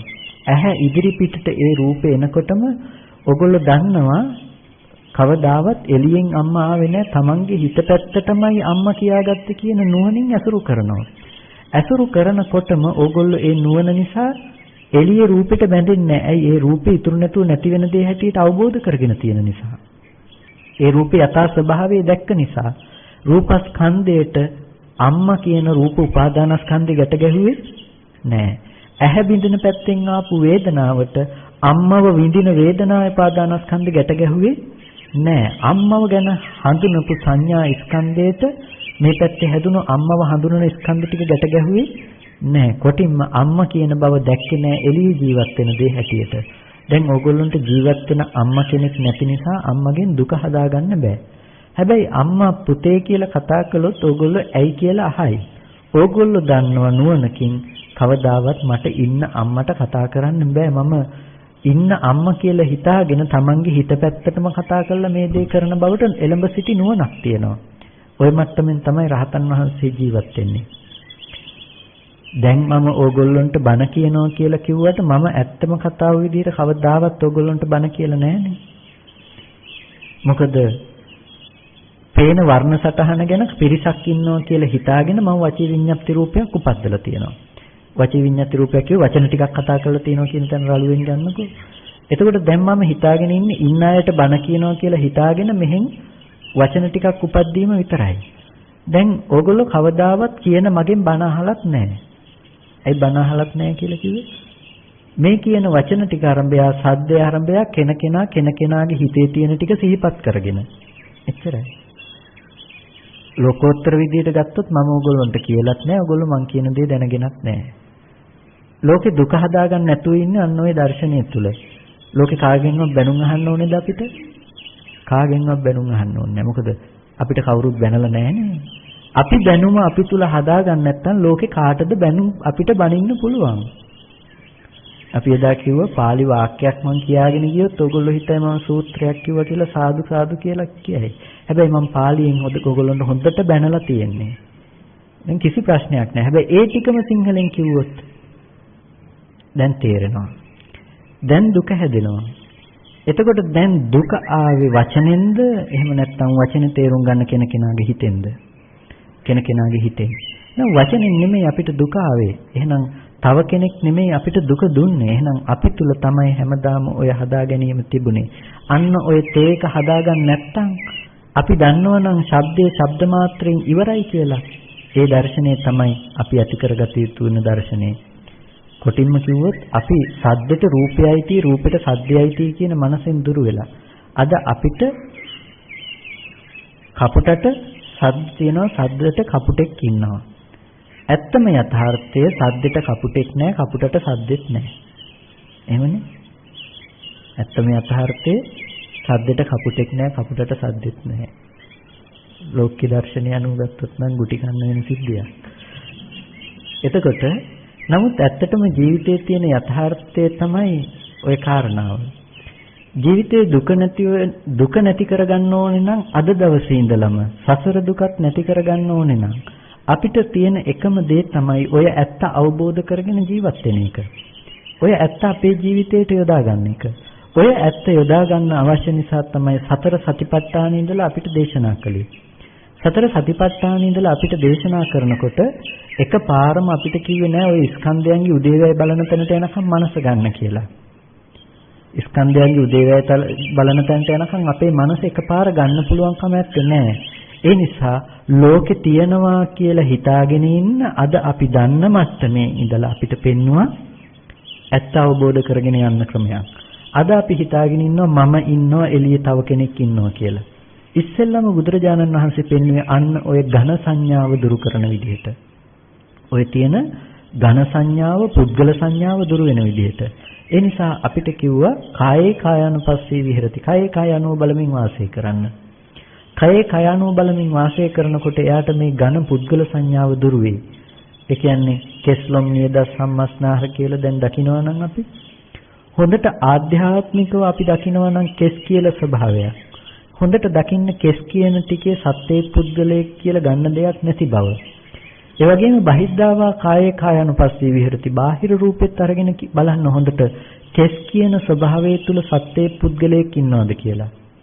කෙස් කියන ආධ්‍යාත්මික දේත් බාහිර දේත් කවදාවත් සත්‍යයේ පුද්ගලයෙක් ඇත්තේ නැහැ. කෙස් කියන ස්වභාවය තුල කෙනෙක් ඇත්තේ නැහැ.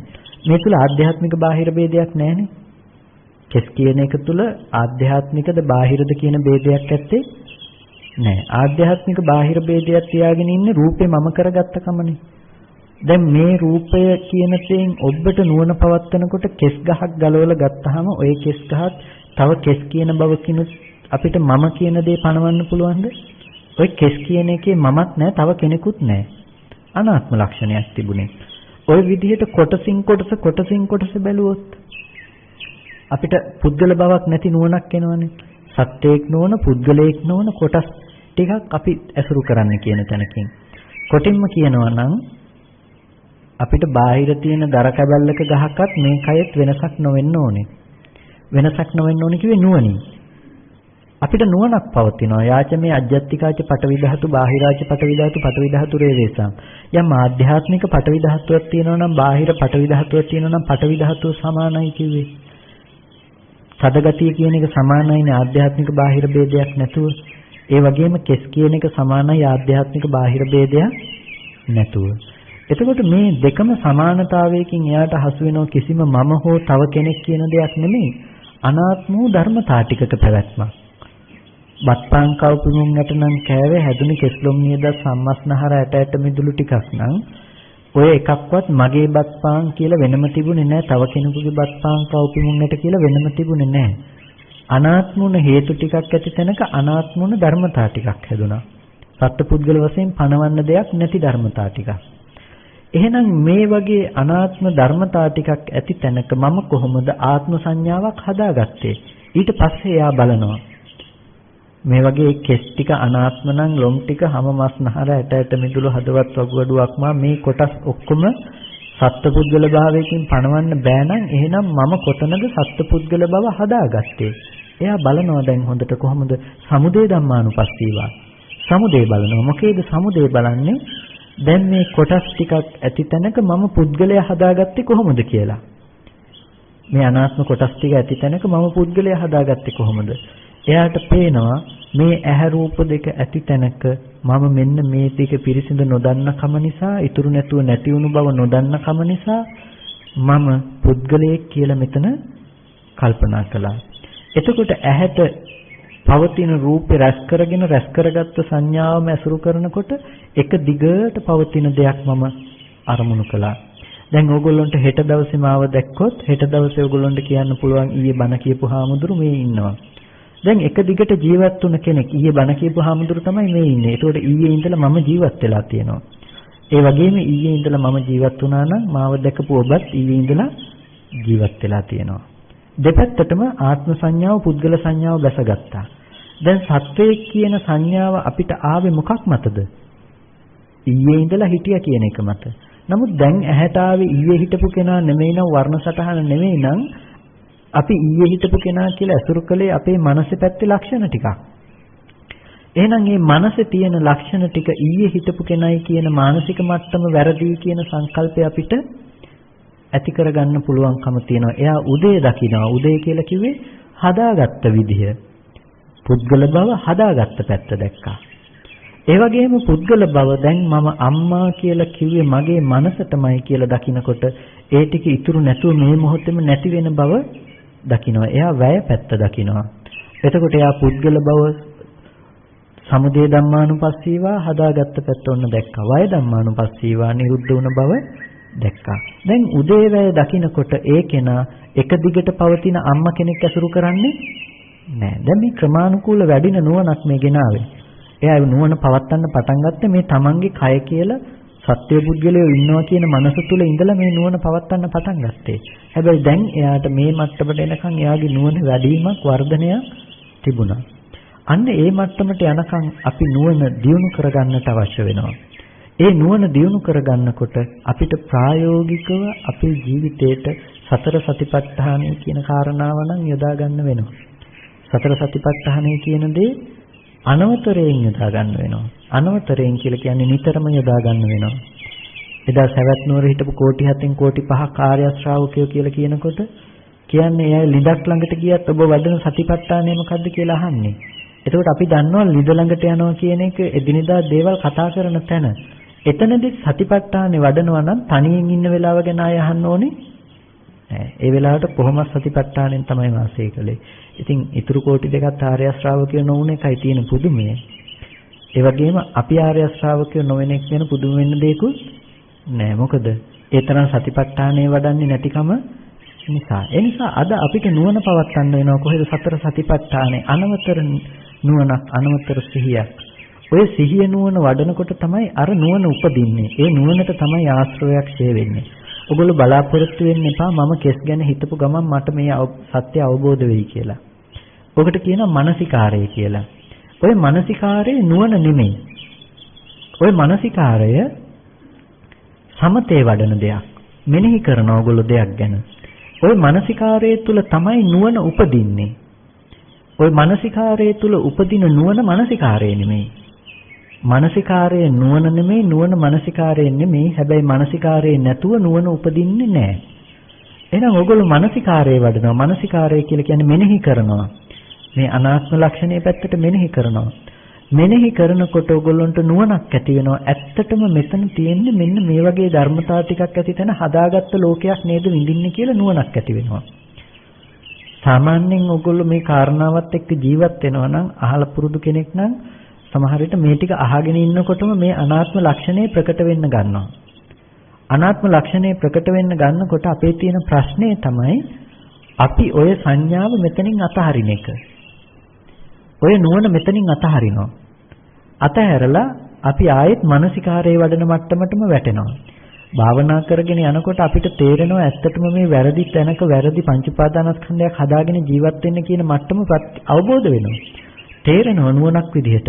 හැබැයි නුවණ වඩන්නේ නැතුව අපි ඒක එතනම අතහැරලා ආපහු ඇහැට පේන රූපේ ඉඳලා මුල ඉඳලා කන බොන ආහාර ප්‍රත්‍යයෙන් මෙහෙම කියලා ආයෙත් හිතන්න ගන්නවා. ඇත්තටම වෙන්න ඕනේ නැවත නැවත හිතන එක නෙමෙයි. ඊට වඩා වෙන්න ඕනේ දේ තමයි අර ඉපදුණු නුවණ පාවිච්චි කරන එක. අපි මහන්සියෙන් උපද්දගත්තනේ යම් නුවණක්. ඒ නුවණ පාවිච්චි කරන්න ඕනේ. අර වතුර ටිකක් බිව්වහම මුහුදම ලුණු රසයි කියලා වතුර ලුණු රසයි කියලා දැනුමක් නුවණක් ආවනේ. ඒ නුවණින් අපි මුළු මුහුද දිහාම බලන්න ගත්තනේ මුළු මුහුදෙම වතුර ලුණු රසයි කියලා. අන්න ඒ වගේම ඕගොල්ලන්ට බලන්න සිද්ධ වෙනවා ප්‍රායෝගිකව. මේ රූපේ අනාත්ම ලක්ෂණය ප්‍රකට වුණා නම් එක ක්ෂණයකට එක නුවණක් ආවනම් ඒ නුවණ භාවිත කරන්න ඊට පස්සේ නුවණ ඉපදුන කියන තැන මම කතා කරන්නේ ඔයගොල්ලෝ අර gedarat විදර්ශනා කරනවා දරුවත් විදර්ශනා කරනවා කියලා එක එක ගැන විදර්ශනා කරන දේ නෙමෙයි. සමස්තයක් විදිහට ඇති වෙන නුවණක් ගැන. රූපස්කන්ධය ගැන මුළු සමස්තයක් විදිහටම නුවණයි ඔයගොල්ලන්ට. රූපස්කන්ධයේ ඇති තැනක රූපස්කන්ධයේ සත්පුද්ගල දෙයක් නොවුණු තැනක සත්පුද්ගල බව හදාගෙන විඳින්නේ මේ පැත්තෙන් කියන කාරණාව ගැන නුවණයි. ඒ නුවණ තුල ඕගොල්ලන්ට ඒක පතිත කරන්න අපහසු නෑ ලෝකේ හැම දෙයක් ගැනම. එතකොට ඕගොල්ලන්ට පේන්න ගන්නවා නිකම්ම මුළු ලෝකෙම Taman තුල හදාගන්න ලක්ෂණේ Tamanගේ හිතම විඳින බව Tamanට අවබෝධ වෙනවා. ඒ නුවණම අල්ලගෙන යන්න දිගටම. ඒ නුවණ වඩන්න පටන් ගත්ත කෙනාට තමයි බුදුරජාණන් වහන්සේ එක රැයක් දවාලක් පවා අප වෙන්නේ. මේක හරියට අනවතරයෙන් එක රැයක් දවාලක් ওই නුවණ අල්ලගෙන ඉන්න පුළුවන් වුණොත් ඕගොල්ලන්ට අන්න ඒක ප්‍රත්‍යක්ෂයක් බවට අවබෝධ වෙනවා. Tamanටම තේරෙනවා එක්ෂණිකව යෙදෙන්න ගන්නවා යථාභූත ස්වභාවයක් විදිහටම. ඒ නිසා ජීවිතේ අන්න ওই මට්ටමට හිත තියන්න ওই මට්ටම අනිවාර්යෙන් ජීවිතේ ওই මට්ටම යොදා ගන්න. ඒක අඩු වෙනකොට මානසිකාරයෙන් නැවත පටන් ගන්න. ඔය නුවණ පේන්නේ නැති වෙනකොට නෑ තියනවා කියලා හිතනකොට ආපහු මානසිකාරය කරන්න. ආයෙත් නුවණ උපද්ද ගන්න. උපද්දගත්ත නුවණින් සමස්තයක නැවත පතුරවන්න. පතුරවන්න කියලා කිව්වේ පේන හැම දේ දිහාම පොදුවේ බලන්න. මම මෙහෙම කිව්වොත් අපිට පුළුවන් S2 බොඳ කරලා සමස්තයක් දකින්න පුළුවන්. ඒ වගේම කන්දක් උඩට ගියොත් අපිට මුළු පළාතක් සමස්තයක් දකින්න පුළුවන් එකක් විතරක් දකින්න නැතුව. අන්න ඒ විදිහට මුළු ස්කන්ධ ටික ගැනම රූපස්කන්ධය ගැනම සමස්තයක් විදිහට දකින්න. ස්කන්ධයේ ස්වභාවයත් Taman හිතෙන් හදාගන්න තේ හිතම විඳින දේ එළියට දාලා බලන කමත් කියන දෙක දෙපැත්තට කරලා සමස්තයක නුවණ උපද්ද ගන්න. උපද්දගත්ත නුවණ දිගට වඩන්න. ඔගොල්ලන්ට බොහොම ඉක්මනට හිත දියුණු කරගන්න පුළුවන් මේ. කොටින්ම කියනවා නම් ස්කන්ධ ටිකත් පංච උපාදානස්කන්ධයත් දෙපැත්තට දාලා වෙන් කරගන්න. Tamanට හොඳ නුවණක් මේ ටිකේ පවත්වන්න පුළුවන් ඒ තැනට තමයි අපේ මනස අද ගන්න අවශ්‍ය. ඔය නුවණ අද ගොඩක් දුර නැහැ. ඔය නුවණට හිත තියන්න පුළුවන් මට්ටමට ඔයගොල්ලන්ට තේරෙනවා. හැබැයි ගැටලුව තියෙන්නේ ඔයගොල්ලෝ දන්නේ නැහැ ඒ නුවණ අල්ලගෙන ඉදිරියට වඩන්න. නැවත නැවත මානසිකාරයේ පැත්තටම බර වෙනවා. ඒකෙන් කියන්නේ ඔයගොල්ලෝ නැවත නැවත සමතේ තුලම රැඳිලා ඉන්නවා. අර විදර්ශනාව පැත්තෙන් වෙන්න ඕනේ අර්ථේ නැවත නැවත වෙන්නේ නැහැ කියන එක. ඔය විදර්ශනාවෙන් ඔය නුවණින් තමයි ආශ්‍රව නැති කරන්නේ. අනිත් ටිකෙන් කරන්නේ යටපත් කරන එක. මානසිකාරයෙන් කරන්නේ අකුසල් එන දුරු යටපත් කරලා කුසලයේ පැත්ත හිත පිහිටවන එක තමයි මානසිකාරය. ආශ්‍රවයක් ඡය කරන්න බාර සම්මා දිට්ඨියට ඔය ඇත්ත දකින්න නුවණට. එහෙනම් ඔය නුවණ වඩන්නේ නැත්නම් අපේ ආශ්‍රවයක් ඡය වෙයි කියලා හිතන්න එපා මානසිකාරය තුල. ඒ නිසා මානසිකාරය නෙමෙයි වැඩි යුත්තේ උපද්දගත යුත්තේ නුවණ. ඒකයි ධම්මානුපස්සනාව කියන්නේ මොකද්ද කියලා බලන්න. ස්කන්ධ වශයෙන්, ධාතු වශයෙන්, ආයතන වශයෙන් බලන එක ධම්මානුපස්සනාව. හැබැයි ධම්මානුපස්සනාව සමතේ කිව්වා මිසක විදර්ශනාව කිව්වේ නෑ. ධම්මානුපස්සනාව වඩන කෙනාටත් එහෙනම් සමුදය ධම්මානුපස්සීවා, වය ධම්මානුපස්සීවා, සමුදය වය ධම්මානුපස්සීවා. උදේවැය බලන තැනට නුවණ ඇති වෙන්න අවශ්‍ය වෙනවා. එහෙනම් අපිට අවශ්‍යම තැන තමයි උදේවැය බලන ඥාන දර්ශනය. එතන. ඒකයි ධම්මානුපස්සනාවේදී ස්කන්ධ බැලුවත්, ධාතු බැලුවත්, ආයතන බැලුවත් මේ ඔක්කොම මානසිකාර. අපි අද ස්කන්ධ ටික වඩන්නේ ස්කන්ධ ටිකක් හදාගෙන ස්කන්ධ බලන්නේ. ආයතන බැලුවත් ආයතන ටික හදාගෙන ආයතන දිහා බලාගෙන ඉන්නේ අපි. ඇහැ නොවන තැන හදාගත්ත ඇහැක් ගැන අපි අද මෙනෙහි කරන්නේ. එහෙනම් අපිට සිද්ධ වෙනවා උදේවැය දකින්න තැනට මනස ගන්න කායानुපස්සනාව ඉඳලා පටන් අරගත්තාම තමයි අපිට වඩා පහසුම. මොකද අපි අසුරු කරන්නේ සත්පුද්ගල සංඥාවෙන්ම නිසා. ඒ නිසා ස්කන්ධයන්ගේ උදේවැය දකින්නවා කියන තැන නුවණකට අයිති සිද්ධියක් තියෙන්නේ. ඒ නුවණ තමයි භාවිත වෙන්න ඕනේ. ඒ නුවණ භාවිත වුණොත් තමයි අපිට කෙලෙස් ආශ්‍රව දුරු වෙන්නේ. එහෙම නැත්නම් මානසිකාරයෙන් සිද්ධ වෙන්නේ අනිත් ටික ඔක්කොම යටපත් වෙලා යන ටික. ඒ නිසා අපේ ජීවිතේට හොඳට ওই මානසිකාරයත් නුවණත් කියන එක දෙකක් කරගන්න. මානසිකාරයෙන් ඔයගොල්ලෝ මෙනෙහි කර කර බලෙන් පෙන්නනවා. බෙදලා බලෙන් පෙන්නනවා. ඇහැට පෙනුණු රූපේ කෝප්පේ කියලා දැකපු කෝප්පේ ඇත්ත මේකයි කියලා බලෙන් පෙන්නනවා. නුවණින් මොකද්ද කරන්නේ? බලෙන් පෙන්වන්න දෙයක් නෑ. ඔයගොල්ලන්ට පේනවා ඒකෙන් නිකම්ම. කෝප්පේ කියන එක තුල හදාගත්ත විදිහම ඔයගොල්ලන්ට පේනවා. ආපහු අප්‍රකට වෙනකොට ආයෙ මානසිකාරයෙන් පෙන්වන්න ගෙනල්ලා. ඒ විදිහට අප්‍රමාදීව වාසය කරන්න. ඔයගොල්ලෝ කොච්චර දුරට අප්‍රමාදීව වාසය කරනවද කියන එක මත ඔයගොල්ලන්ට නිවන ළඟත් වෙයි, නිවන දුරත් වෙයි. මේක කොච්චර දුරට භාවිත කරනවද නැද්ද කියන එක මත මේ ස්කන්ධ ටික පංච උපාදානස්කන්ධයෙන් මිදෙනවා කියන එක දුරත් වෙයි, ළඟත් වෙයි. මොකද අවබෝධය ඇති කර ගැනීම දුර සහ ළඟ වෙන නිසා. ඒ නිසා ඒ කාරණාව ගැන හොඳ අවධානයක් යොමු කරන්න. කාල වේලාව ගොඩක් ගිහිල්ලා තියෙන්නේ. ප්‍රශ්න ගැටලු මොනවද තියෙන්නේ? එතකොට ඒ අනුසාරයෙන්.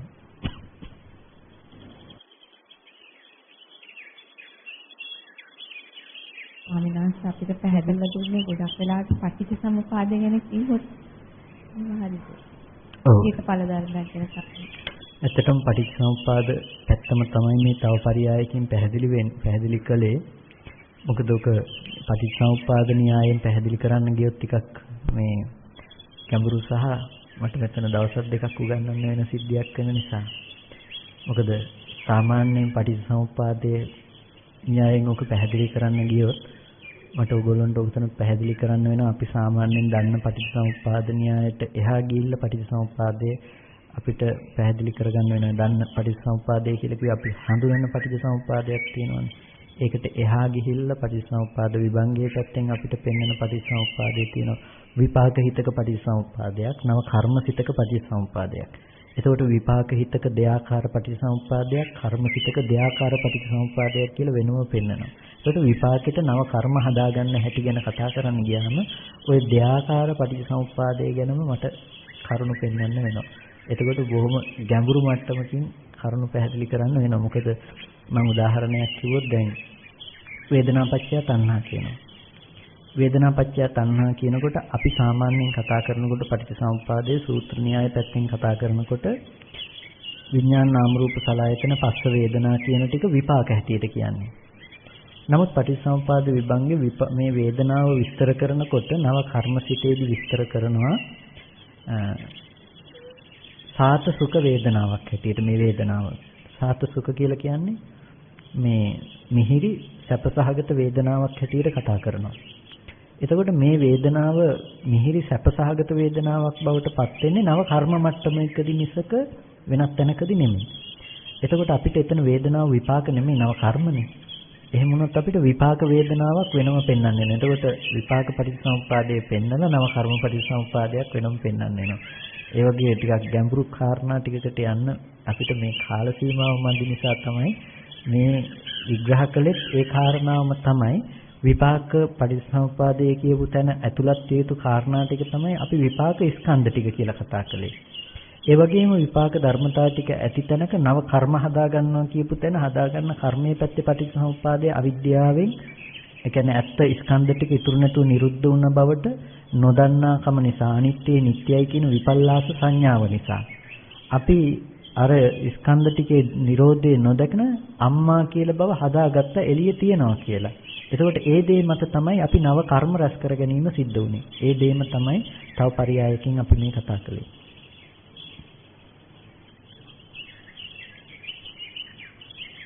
වෙන ප්‍රශ්න ගැටලු නැද්ද? ප්‍රශ්න ගැටලු ඇති වෙන්න තේරුනේ නැද්ද දන්නේ? ටිකක් ගැඹුරුයි තමයි ඒ කාරණා ටික. නමුත් ඇත්තටම තේරුම් ගත යුතු කාරණා ටිකක්. ඒ කියන්නේ සාමාන්‍යයෙන් ওই කාරණා ටික ඊට වැඩිය ටිකක් සරල කරන්න ටිකක් අපහසුයි. මොකද මේ සාමාන්‍යයෙන් දේ තේරුම් ගන්න ලේසියි අපිට. නමුත් එතනින් එහා අපේ සීමාවෙන් එහා ටික තේරුම් ගන්න වෙන්නේ අනුමානයක් විදියට. ඒක නිසා මම කියන්නම් ක්‍රමයක්. සරලව හිතලා බලන්න පස්සේ හරි ගිහිල්ලා ඇයි මෙහෙම කිව්වේ කියලා. කාරණා තුනක් ගැනවත් හොඳට අවබෝධ කරගන්න. කාරණා තුනක් ගැන. පළවෙනි එක හරිම ලේසියි. පළවෙනි එක තමයි අපි රූප බලනවා, ශබ්ද අහනවා, ගඳ සුවඳ විඳිනවා, රස විඳිනවා. හරිම ලේසියි ඒක. ඒකට අපි දන්න මට්ටමනේ. දෙවෙනි කාරණාව ටිකක් එහාට යනවා. අපි කවදාවත් රූප දැකලා නැහැ, ශබ්ද අහලා නැහැ, ගඳ සුවඳ විඳලා නැහැ, රස විඳලා නැහැ, ස්පර්ශ විඳලා නැහැ. ඒ කිව්වේ මොකද්ද කියලා ඉතින්. අපි රූප විඳිනවා කියලා අපි දැනගත්තේ අපේ ඇහි මට්ටම. අපි ශබ්ද අහනවා කියලා අපි දැනගත්තේ අපේ කනේ මට්ටම. අපි ගන්ධ විඳිනවා කියලා දැනගත්තේ නාසයේ මට්ටම. අපි රස විඳිනවා කියලා දැනගත්තේ දිවේ මට්ටම. ස්පර්ශ විඳිනවා කියලා දැනගත්තේ කයේ මට්ටම. එතකොට රූප විඳිනවා කියලා දැනගත්තේ ඇහි මට්ටම කියලා කියේ ප්‍රසාදයේ මට්ටම. ප්‍රසාදයේ පෙන්වන විදිහට තමයි අපි රූප දැක්කේ. අපි හිතුවට තියෙන දෙයමයි පේන්නේ කියලා අපිට කියන්න බෑ තියෙන දෙයමයි පේන්නේ කියලා. මොකද පේන්න පුළුවන් එක එක විදිහට. එක්කෙනෙකුට අපි ඔක්කොම සුදුයි කිව්වට අපි ඔක්කොටම පේන්නේ එකම සුදු පාට කියන්න බෑ කවදාවත්. මොකද ওই වයසත් එක්ක වෙනස් වෙන එකත් එක්කම අපේ එක එක්කෙනාගේ ඇහැ වෙනස් වෙනකොට රූපේ පැත්ත වෙනස් වෙනවා. ඒකට රූපෙද වෙනස් වුනේ ඇහැද? අපි දැනගත්තේ ඇහි හැකියාවද රූපේ හැකියාවද? එතකොට අපි දැනගත්තේ ඇහි හැකියාව. අපි විඳේ ඇහැ මිසක රූපය නෙමෙයි. ඔයගොල්ලන්ටම හොඳට මතක ඇති ඕක ඇස් චෙක් කරලා තියෙනවා නම් ඇහැ බලන්න දානවා අයි ඩ්‍රොප්ස් එකක්. අයි ඩ්‍රොප්ස් එක දැම්මහම අපිට සාමාන්‍ය ආලෝකයේ දිහා බලන්නත් අමාරු තරම් දීප්තිමත් ආලෝකයක් අපිට පේනවා. දැන් මම ඇහුවොත් ওই දීප්තිමත් ආලෝකයේද ඇත්තම ඇත්ත සුදු පාට නම් දීප්තිමත් සුදුද ඇත්ත? එහෙම නැතිනම් අර කලින් තිබුණු සුදුද ඇත්ත කියලා ඇහුවොත් අපි කියයි කලින් තිබුණු එක ඇත්ත මේක වැරදි කියලා. හැබැයි අපේ මුළු ජීවිතේම ওই දීප්තිමත් සුදු වෙලා. එකපාරටම අපිට අර මට්ටම ඇති වුණොත් අපි කියයි මගේ ඇහැ පේන්නේ නැතුව ගියා කියලා. අපි දැනගන්නේ ඇහි මට්ටම. දැන් බල්ලෙක් ගත්තොත් ඒ බල්ලට පේන මට්ටම එයාගේ ප්‍රසාද මට්ටමනේ එයා විඳින්නේ කළු සහ සුදු කියන එක. මීමැස්සෙක් ගත්තොත් එයා විඳින්නේ මිලිවැද්දේ අර කොටු කොටු හැඩේ මට්ටමට එයා විඳිනවා. දෙවියෙක් ගත්තොත් එයාගේ මට්ටමට එයා විඳිනවා. අපි අපේ මට්ටමට විඳිනවා. දැන් මෙතන මල් ටික අපි මේ විදිහට විඳිනකොට මීමැස්සෙක් එයාගේ විදිහට විඳිනකොට දෙවියෙක් ඒ විදිහට විඳිනකොට මට කියන්න හරිම පෙනීම කාටද තියෙන්නේ කියලා. හරිම පෙනීම මීමැස්සට පේන එකද හරි? නෑ. අපිට පේන එකද හරි? නෑ. දෙවියට පේන එකක් නෙමෙයි. මොකද මේක අපි හරි කියනවා වගේම මීමැස්ස කියනවා නෑ නෑ ඕක බොරු මට පේන එකයි හරි කියලා. ඒ වගේම දෙවියෝ කියනවා ඔතන මොකක්වත් නෑ එයාට පේන්නේ නෑ ඔක. එතකොට එයාගේ මට්ටමින් දකිනවා. එයා රළු කරගත්තොත් මේක දකින්න පුළුවන් නේ. හැබැයි එයාගේ සාමාන්‍ය ස්වභාවයෙන් මේක එයාට දකින්න බෑ. මොකද එයා දකින්නේ එයාගේ මට්ටමේ රූප ආයතනයක්. එතකොට දැන් එයාට සාපේක්ෂව මේක බොරු. අපිට සාපේක්ෂව ඇත්ත මීමැස්සට සාපේක්ෂව මේක බොරු අපිට පේන එක. ඒකට අපිට කියන්න බෑ මේකමයි ඇත්ත කියලා. එහෙනම් අපි දැනගෙන තියෙන අපේ ප්‍රසාදේ මට්ටම. ඒකයි කර්මයක් කළොත් මේ මොහොතේ දික්ක ධම්ම වේදනීයව කරන්න පුළුවන් එකම දේ තමයි ප්‍රසාදේ වෙනස් කරන එක. ජීවමාන පෙරේත එක් කරන්න පුළුවන්. ප්‍රසාදේ වෙනස් කළොත් ලොකු කර්මයක් කරනකොට අකුසල කර්මයක් කරනකොට මට මතක නැහැ කුක්කුට මිත්ත කතාවේ දෙන්නේ. කතාවක් එන්නේ පැටව ලැබෙන්නේ ඉන්න මුව දෙනක් මරලා පුච්චගෙන කාපු වැද්දට ඒ කර්මේ බලවත් බව මත ඒ මොහොතේම ප්‍රසාද ටික වෙනස් වෙනවා. මහා පිපාසයක් දැනෙනවා. පිපාසය දැනෙලා පන්සලට ඇවිල්ලා බලනවා වතුර කලවල වතුර බිඳක් නැහැ. හාමුදුරුවන්ට බයිනෝ දොස් කියනවා මේ ශ්‍රමණයෝ හිටියට කල එක වතුර ටිකක්වත් තියන්නේ නැහැ කියලා. හාමුදුරු කියනවා පින්නත් ඔය කලේ වතුර පිරීලා තියෙන්නේ පේන්නේ නැද්ද? එයාට පේන්නේ නැහැ වතුර, අහුවෙන්නේ නැහැ වතුර, දැනෙන්නේ නැහැ වතුර.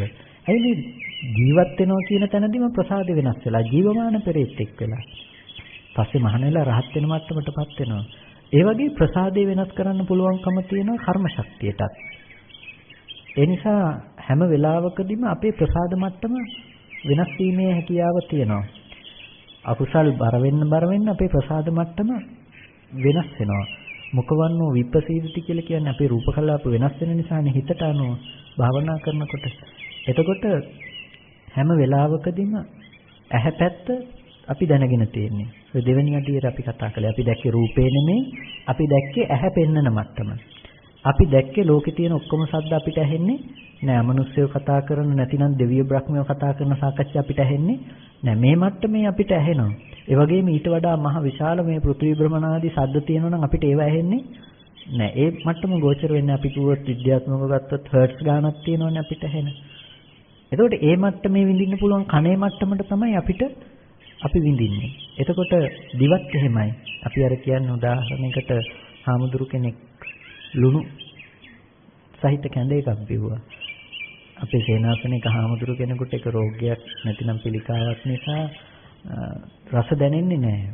ඉතින් ලුණු කැඳ එකක් හදාගෙන බොනකොට තව හාමුදුරු කෙනෙකුත් මේ කැඳ එක අරගෙන වුණ කටේ තියන්න බෑ ලුණු. දැන් අර හාමුදුරන්ට කිසි ප්‍රශ්නයක් නැහැ. දැන් මේ හාමුදුරන්ට ප්‍රශ්නේ. දැන් ප්‍රශ්නේ තිබුණේ කැඳ එකේද? ඔය කැඳ එක විඳින්න පුළුවන් ප්‍රසාද රූප ටික අඩු වැඩි වෙන එක මතද? ඔගොල්ලොම දන්නවා ඇති කෙනෙක් සීනි වැඩි එක කෙනෙක් සීනි මදි කියනවා කියන්න. එතකොට දැන් ප්‍රශ්නේ තිබුණේ සීනි එළියේ තියෙන තේක මතද කෙනකෙනා විඳින දිව මතද? එතකොට අපි විඳලා තියෙන්නේ දිව මිසක සීනි නෙමෙයි. එතකොට ඒ වගේමයි ස්පර්ශයත්. ස්පර්ශය කියන එක අපි විඳලා තියෙන්නේ කය මිසක වෙන දෙයක් නෙමෙයි. කෝටුවකින් ගහුවොත් ඔයගොල්ලන්ට කෝටුව විඳින්නේ නැහැනේ කවුරු? ස්පර්ශය විඳින්නේ. මට කියන්න මේ ඇඟිලි දෙක එකට ඇල්ලුවොත් ඔයගොල්ලන්ට මොකක් දැනෙයිද කියලා. මේ ඇඟිල්ලට මේ ඇඟිල්ල දැනෙයිද නැත්නම් මේ ඇඟිල්ලට මේක දැනෙනවද? මොකක්ද වෙන්නේ? කොහොමද දැනෙන්නේ? අපිට කියන්න බෑ. අපිට දැනෙන්නේ ස්පර්ශයක්. එතකොට ස්පර්ශයට ඇඟිලි තිබ්බේ නෑ. ස්පර්ශ මාත්‍රයක් විතරයි. ස්පර්ශයට මේ වගේ ඇඟක මේ වගේ අතේ මේ වගේ ඇඟිල්ලක් කියන ටික හිතෙන් ගෙනල්ලා දෙන ටික මිසක ඔයගොල්ලෝගේ අතම දැනුන්නේ නෑනේ ස්පර්ශයට. මේ වගේ පාට මෙහෙම ඇඟිල්ලක් කියන එක දැනුනේත් නෑනේ. එහෙනම් මුළු ස්පර්ශයම ඔය කයම උනේ ඇඟිලි තුඩ විතරයි. මුළු මේ මොහොතට කය ඇඟිලි තුඩ විතරයි. එතකොට අපි විඳින්නේ ඔච්චරයි.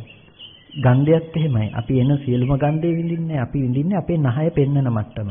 අපි විඳින්නේ කය පෙන්නන මට්ටම. දැන් පැහැදිලිනේ දෙවෙනි අදියර. පස්සේ හරි හිතලා බලන්න අපි විඳින්නේ ඇහැ පෙන්නන මට්ටමට කය පෙන්නන මට්ටමට විතරයි. තුන්වෙනි අදියර. අපි කවදාවත් ඇහි මට්ටමක් නෙමෙයි දැනගෙන තියෙන්නේ කනේ මට්ටමක් නෙමෙයි දැනගෙන තියෙන්නේ නාසයේ දිවෙත් කයේ මට්ටමක් නෙමෙයි අපි දැනගෙන තියෙන්නේ හිතේ මට්ටම. ඇයි? ඇහැට ගැටුණු වර්ණ සටහනක් ඇති තැනක අපි මලක් විඳලා තියෙනවා. මෙතන තියෙන රතු පාට මලක් විඳලා තියෙනවා. දැන් මල කොහෙන්ද ගෙනාවේ? මල ඇහෙන් ගෙනාවේ නැත්තම්. ඔය මල ගෙනාවේ අපිට ඔක අරලිය මලක් කියන සංඥාව හිතෙන්ම ඇති කරපු සංඥාවක්. අපි හිතෙන් හිතම ගැනම හිතලා මිසක හිතෙන් රූපය ගැන හිත ඉඳලා නෑ. මොකද රූපේ ඉතුරු නැතුව නිරුද්ධයි නම් නිරුද්ධ වුණ රූපේ මොනවද හිතන්නද? හිත ගැන නොහිතා. අපි හිතලා තියෙන්නේ හිත පැත්තමයි. එතකොට අපි ගන්ධයේ රසයේ ස්පර්ශය කියන එකටත් ওই ටිකම දාන්න අපි මෙච්චර ඇඟකට මේවා ස්පර්ශ වුණා කියලා හිතුවට මේ ස්වල්පයක් වුණ මට්ටමකින් තමයි අපි විඳලා තියෙන්නේ කියන මට්ටම අවබෝධ කරගන්න. කොටින්ම කියනවා නම් ඔන්න ඔය මට්ටම් තුනවත් තේරුම් ගන්න. එතකොට ඇයි මෙහෙම කිව්වේ කියන එක හිතලා බලන්න ගෙදර ගිහිල්ලවත් ලොකු කාරණාවක් ඊට පස්සේ තේරෙයි. මේ කියන්න හේතු උනේ මොකද්ද? ඇයි අපි රූප දැකලා නැහැ ඇහැ දැකලා තියෙන්නේ කිව්වේ? ඇයි අපි ඇහැ දැකලත් නැහැ අපි දැනගෙන තියෙන අපේ හිතේ මට්ටමමයි කිව්වේ? එතකොට ඕගොල්ලොන්ට තේරෙයි දැකපු දේ නෙමෙයි කවදාවත් දැනගත්තේ කියන එක. ඒ වගේම ඇහි මට්ටම විතරයි ඕගොල්ලොන්ට ගැටුණු මට්ටම. ඒ දේ අරඹයා දැනගත්තේ හිතේ තියෙන ටිකයි කියන එක තේරෙයි. එතනින් නුවණක් ඇති කරගන්න ඔය හිතේ තියෙන ටික එහෙනම් මම අර රූප පැත්තට දාලා බලන එක මෝඩකමක් නේද කියන නුවණක් ඇති කරගන්න. එතකොට කවදාවත් හිතේ තියෙන දේ එළියට දදා ඒක අනුව දුක් වෙන්න යන්නේ නැහැ. හිතෙන් දෙන වටිනාකම එළියේ තියෙන රූපෙට දාලා රූපේ වටිනවා කියලා හදාගෙන දුක් වෙන්න යන්නේ නෑ. එතකොට ඔගොල්ලන්ට ලෝකෙ තුල සංවර වෙන කෙනෙක් බවට නිකම්ම පත් වෙලා තියෙන්නේ. එතකොට ඔගොල්ලන්ට අතහරින්න දෙයක් නෑ. දැන් මොකක්ද අතහරින්නේ? අතහැරිලානේ ඔක්කොම. 아무තෙන් බොහොම අමාරුවෙන් අතහරින්න දේවල් තියෙයිද? අතහරින්න දේවල් නෑ ඔයගොල්ලන්ට. අතහැරිලා තියෙන්නේ. ඒකයි බුදුරජාණන් වහන්සේ දේශනා කළේ මේ තියෙන ඔක්කොම රූප, ශබ්ද, ගන්ධ, රස, ස්පර්ශ අයින් කරන්න නෙමෙයි. අතහැරෙන ප්‍රතිපදාවක් දේශනා කළා. මේ ප්‍රතිපදාවේ යනකොට අනායාසයෙන්, નિરાයාසයෙන් අපිට ඒක අතහැරෙනවා. මොකද අතහරින්න ඕනේ කායිකව නෙමෙයි, අතහැරෙන්න ඕනේ මානසිකව දර්ශනයක් තුල. ඒ දර්ශනය තමයි වැදගත් බවට පත් වෙන්නේ. ඒක නිසා ඒ කාරණා ටිකට හොඳ අවධානයක් යොමු කරන්න. ඒ කාරණා ටික හොඳින් ජීවිතේට යොදා ගන්න. කාටත් බොහොම හිතසුව පිණිස පවතින මේ ජීවිතයේදීම සම්මා දුක්ඛක්ඛයය මනාකොට දුක නැති කිරීම පිණිස පවතින ධර්මතාවයක් බව හොඳයි කල්පනා කරගන්න. අද දවසේදී මේ විදිහට කවුරුත් සද්ධර්ම ශ්‍රවණය කරලා යෝනිසෝමනසිකාරාදී පවත්තලා බොහොම වටින කුසලයක් සිද්ධ කරගත්ත මේ මොහොතේ අපි සිද්ධ කරගත් සියලු කුසලයන් අනුමෝදන් කළ යුතු අයට අනුමෝදන් කරනවා. පළමුවෙන් අපිට අර්ථයෙන් ධර්මයෙන් අනුශාසනා කළ අපේ ධර්මාචාර්ය අවසරයි මාංකඩවල සුදස්සන ස්වාමීන් වහන්සේට, අවසරයි මාංකඩවල නන්දරත්න ස්වාමීන් වහන්සේට, ස්වාමීන් වහන්සේලා දෙනමතම උතුම් නිවනින් සැනසෙන්නම මේ කුසලය හේතු පාරමිතාවක්ම වෙත්වා කියන ප්‍රාර්ථනාව කරනවා. ඒ වගේම සියලු දෙවියන්ට අපි පුණ්‍යානුමෝදනා කරමු. මේ ස්ථානයට පැමිණි එවැගේම නොපැමිණි ඒ සියලු සම්‍යක් දෘෂ්ටික ආදී සියලු දේවගණ සමූහයා මේ පින් සතුටින් සාධනාවෙන් අනුමෝදන් වෙත්වා. ඒ දෙවියන්ටත් උතුම් නිවනින් සැනසෙන්නටම මේ සියලු කුසලයේ හේතු පාරමිතාවක්ම වෙත්වා කියලා සාදු කියන්න. ඒ වගේම සියලුම දෙනා මිය පරලෝකීය සියලුම ඥාතීන් සිහිපත් කරගන්න. තමන් නමින් මිය පරලෝකීය සියලුම ඥාතීන්ට මෙලොව වශයෙන් හෝ සාංසාරික වශයෙන් මිය පරලෝක ගොස් පින් බලාපොරොත්තු වෙන සෑම සියලු ඥාති වර්ගයා මේ පින තමන් කළ පිනක් මේ සතුටින් සාධනාවෙන් අනුමෝදන් වෙත්වා. ඒ ඥාතීන් දුකක සිටිනන් දුකෙන් අත මිදෙත්වා, සැපක සිටිනන් ඒ සැප තවතවත් වඩා වර්ධනය කරගනිත්වා. ඒ ඥාතීන්ට තමා මහ නිවනින් සැනසෙන්නම මේ කුසලයේ හේතු පාරමිතාවක්ම වෙත්වා කියලා සාදු කියන්නේ. ඒ වගේම මේ හැම දිනාටම මේ සියලු කුසලය ගෝර කටුක භයංකර දුක් සහිත සසරෙන් ඈතර වීම පිණිසම හේතු පාරමිතාවක්ම වෙත්වා. ඒ වගේම උතුම් වටිනා කුසලයක් බවටම පත් වේවා කියලා සාදු කියලා නමෝදන් වෙන්න.